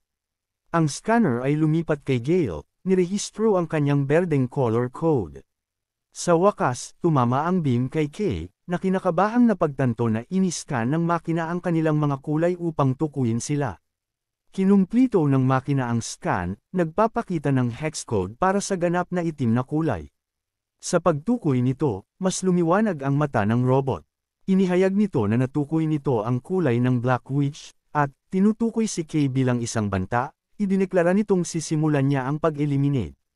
Naguguluhan sa titulo, tinamaan si Kay ng mapaminsalang suntok ng robot bago siya makapag-react. Napaatras siya, umuungol sa sakit ngunit nagawang harangin ng direktang pagtama. Tiningnan niya ang makina ng may galit, sumisigaw sa pagkadismaya. Sumigaw si Kay ng may paghamon sa makina, idineklara na hindi sila magpipigil.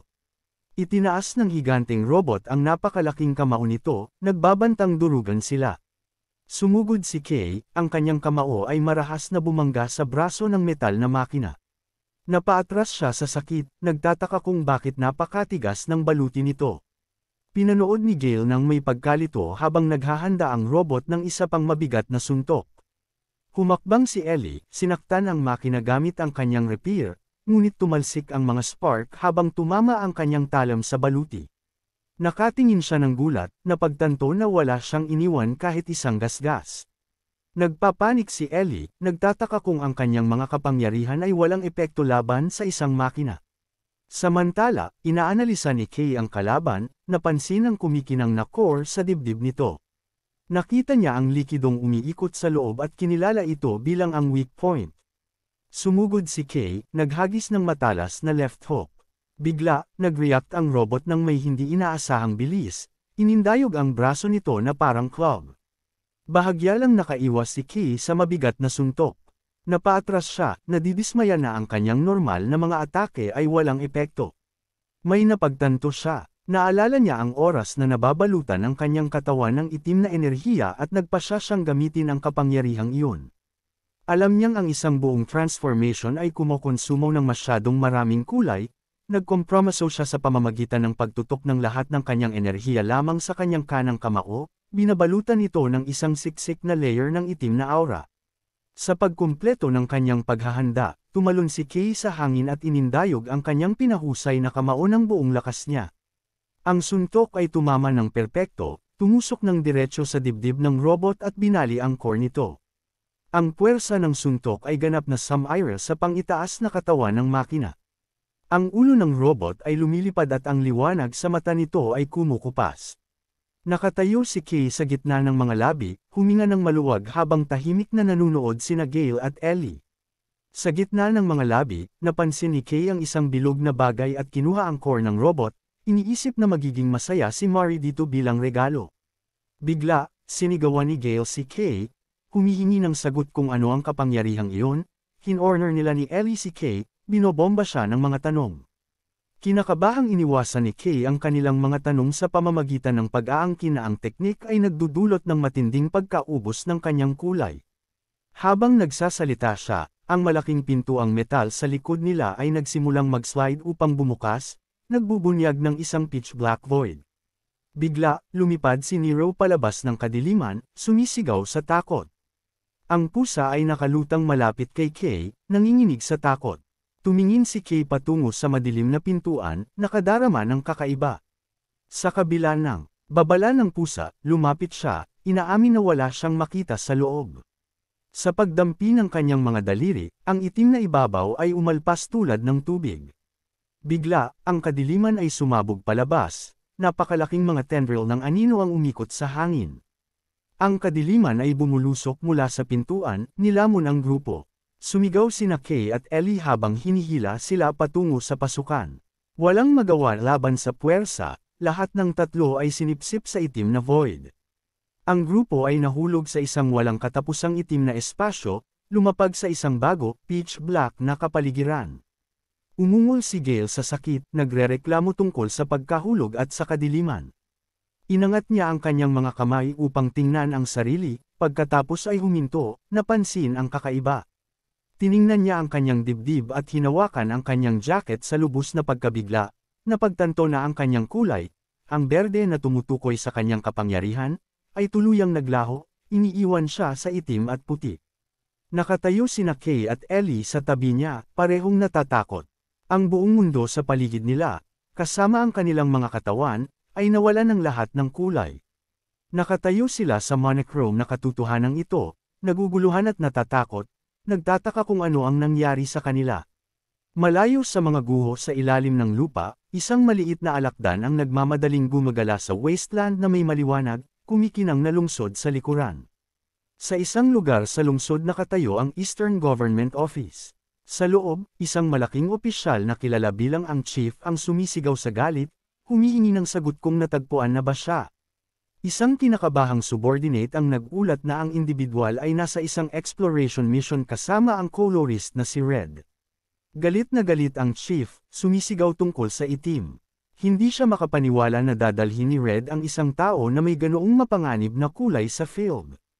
Nagreklamo siya na kahit na bayani si Red, lumampas na ito sa linya.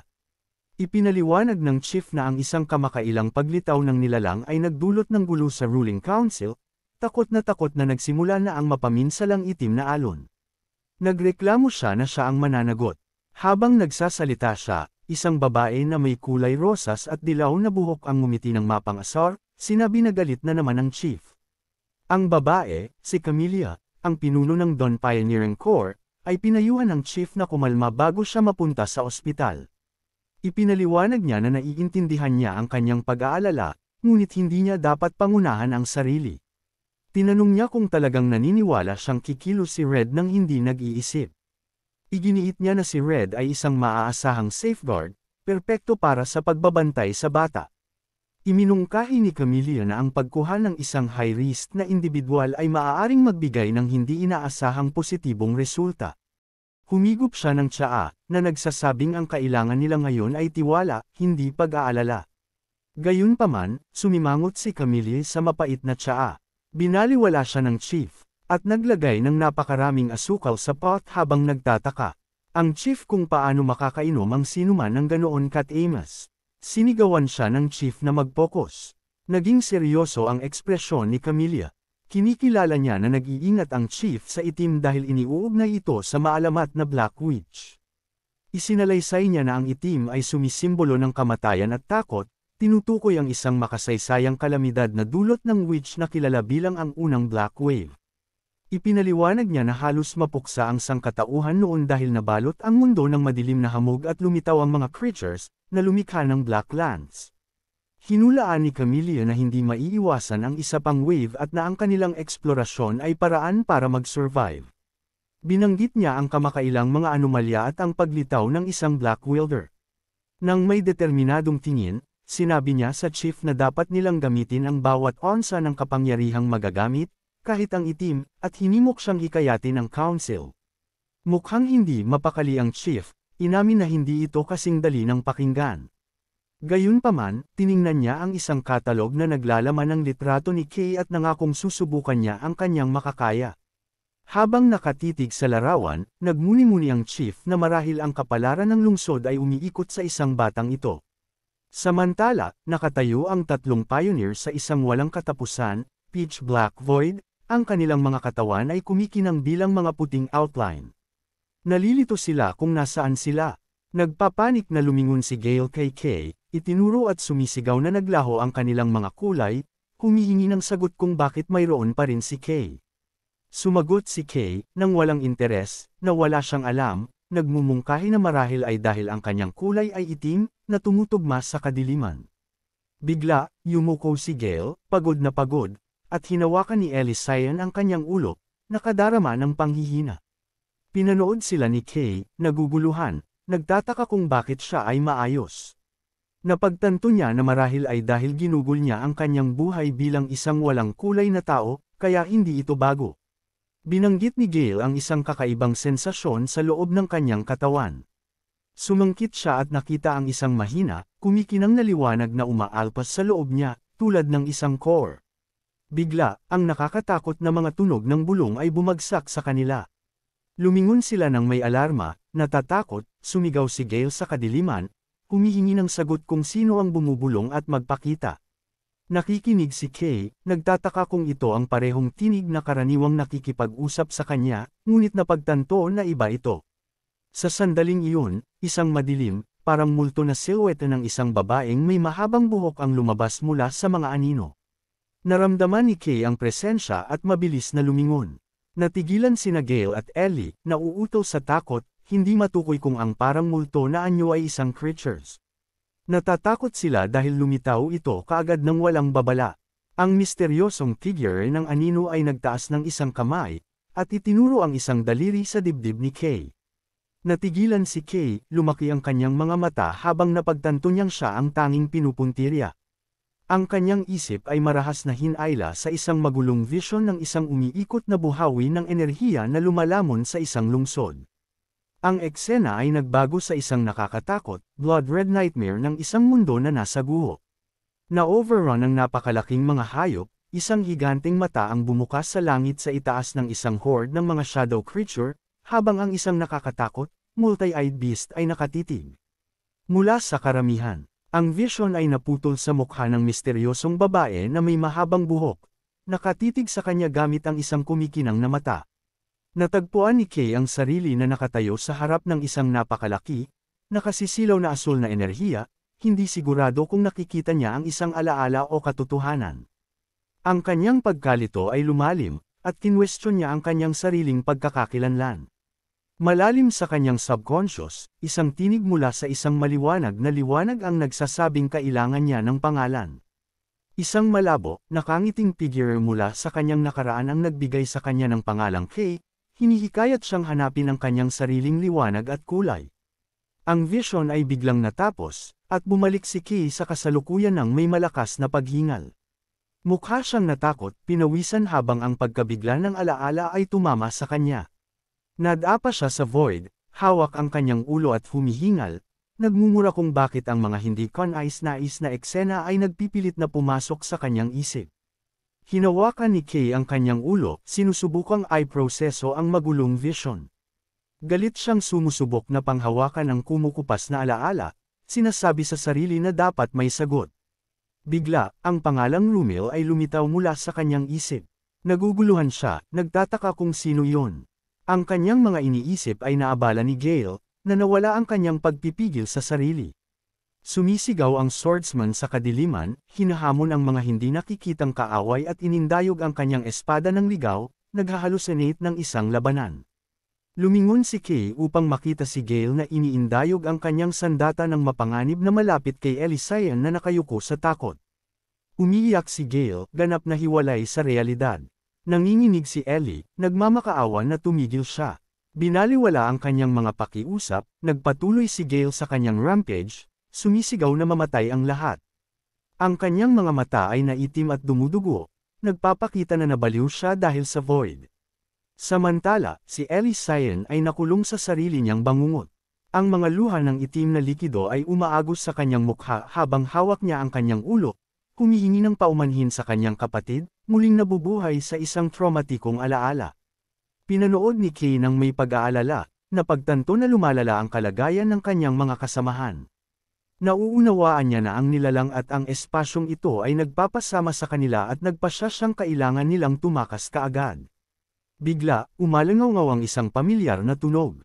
Tumangala si Kay upang makita ang isang kumikinang na puting hugis na lumilipad patungo sa kanya.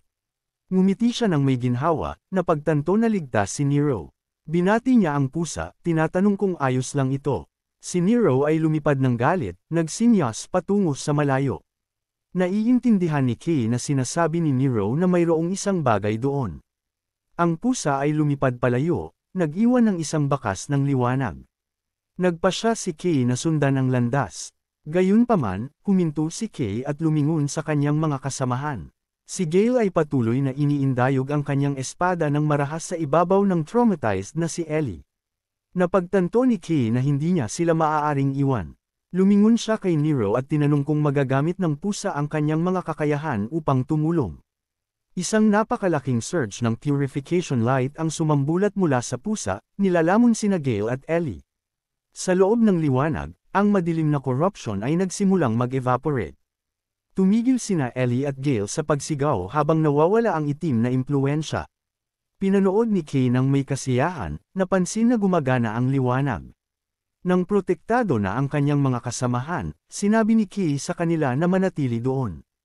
Tumalikod siya, determinadong mag-scout sa landas na nag-iisa. Naglakad si Kay sa pitch black void na sumusunod sa bakas ng liwanag ni Nero. Naiinis siya, nagrereklamo na wala pa ring makita. Habang nililangon niya ang kanyang ulo, bumalik ang nakakaalarma na mga tunog ng bulong.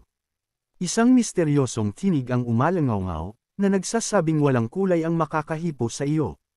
Mukhang naiinis si Kay, iniisip na ang walang ibang naririnig kundi mga riddle ay nakakagalit. Bigla, isang maliwanag na parang bituin na liwanag ang sumikat sa malayo.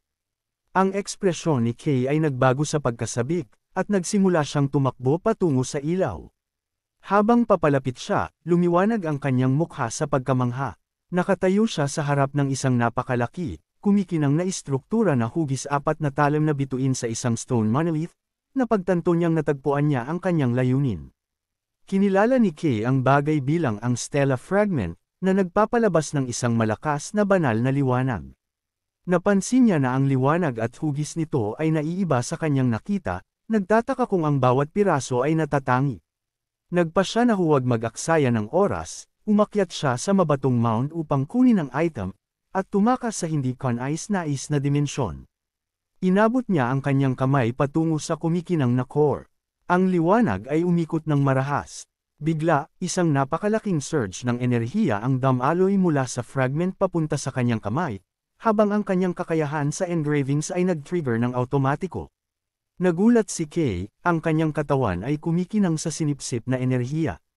Nagpanik siya, nagtataka kung bakit muling nag-activate ang kanyang kakayahan ng mag-isa. Umaasa siya na dahil sandali lang, hindi ito magiging problema. Ang madilim na impluensya na nagkulong sa grupo ay nagsimulang kumupas. Tumangala si Kay, nakahinga ng maluwag, habang ang mapang ipong kapaligiran ay nawawala. Ang pitch black void ay nawala, nagbubunyag na nasa isang napakalaki, kulay abo na stone chamber sila. Nakatayo si Kay nang nag-iisa sa gitna, nakatingin sa kumikinang na enerhiya sa kanyang mga kamay, kinukumpirma na wala na ang itim na espasyo. Nagnilay-nilay siya sa kalikasan ng Blacklands, napansin na ang mapanganib na teritoryong ito ay laging puno ng mga sorpresa. Nakamit ni Gale at Elisayan ang kanilang katinoan at nakatitig kay Kay nang hindi makapaniwala. Nagtanong si Kay kung ayos lang sila, ngunit itinuro siya ni Gale ng may akusasyon, habang nagtanong si Ellie ng gulat kung paano siya nanatiling ayos. Sumagot si Kay na hindi niya alam. Ibinigay ni Kay ang kanilang atensyon sa kumikinang na bagay sa kanyang kamay, inihayag na natagpuan nila ang kanilang target. Kinilala nila ang bagay na umiikot sa bahagharing liwanag bilang ang Stella Fragment. Ang koponan ay nagtipon upang suriin ito. Nagdududa si Gale na ang isang napakaliit na bagay ay ang tinutukoy ni Team Leader Red. Namangha si Ellie na ang isang bagay na napakaliit ay maaaring magdala ng napakaraming kulay. Sa tabi nila, lumulutang si Nero, nakatitig ng matindi sa kumikinang na orb. Kinumpirma ni Kay na walang negatibong epekto sa kanyang katawan. Gayunpaman, lumapit si Nero, ang kanyang mga mata ay nakatutok sa may kantab na enerhiya. Bigla, ibinuka ng pusa ang bibig nito ng malawak, nakatambay sa ibabaw ng artifact. Bago pa man makapag-react ang sinuman, nilunok ni Nero ang Stella Fragment ng buo. Ang mukha ni Kay ay nabaluktot sa matinding takot at gulat. Sina Gale at Ellie ay parehong natakot, sumisigaw sa pusa sa pagpapanik, humihingi ng sagot kung ano ang ginagawa nito.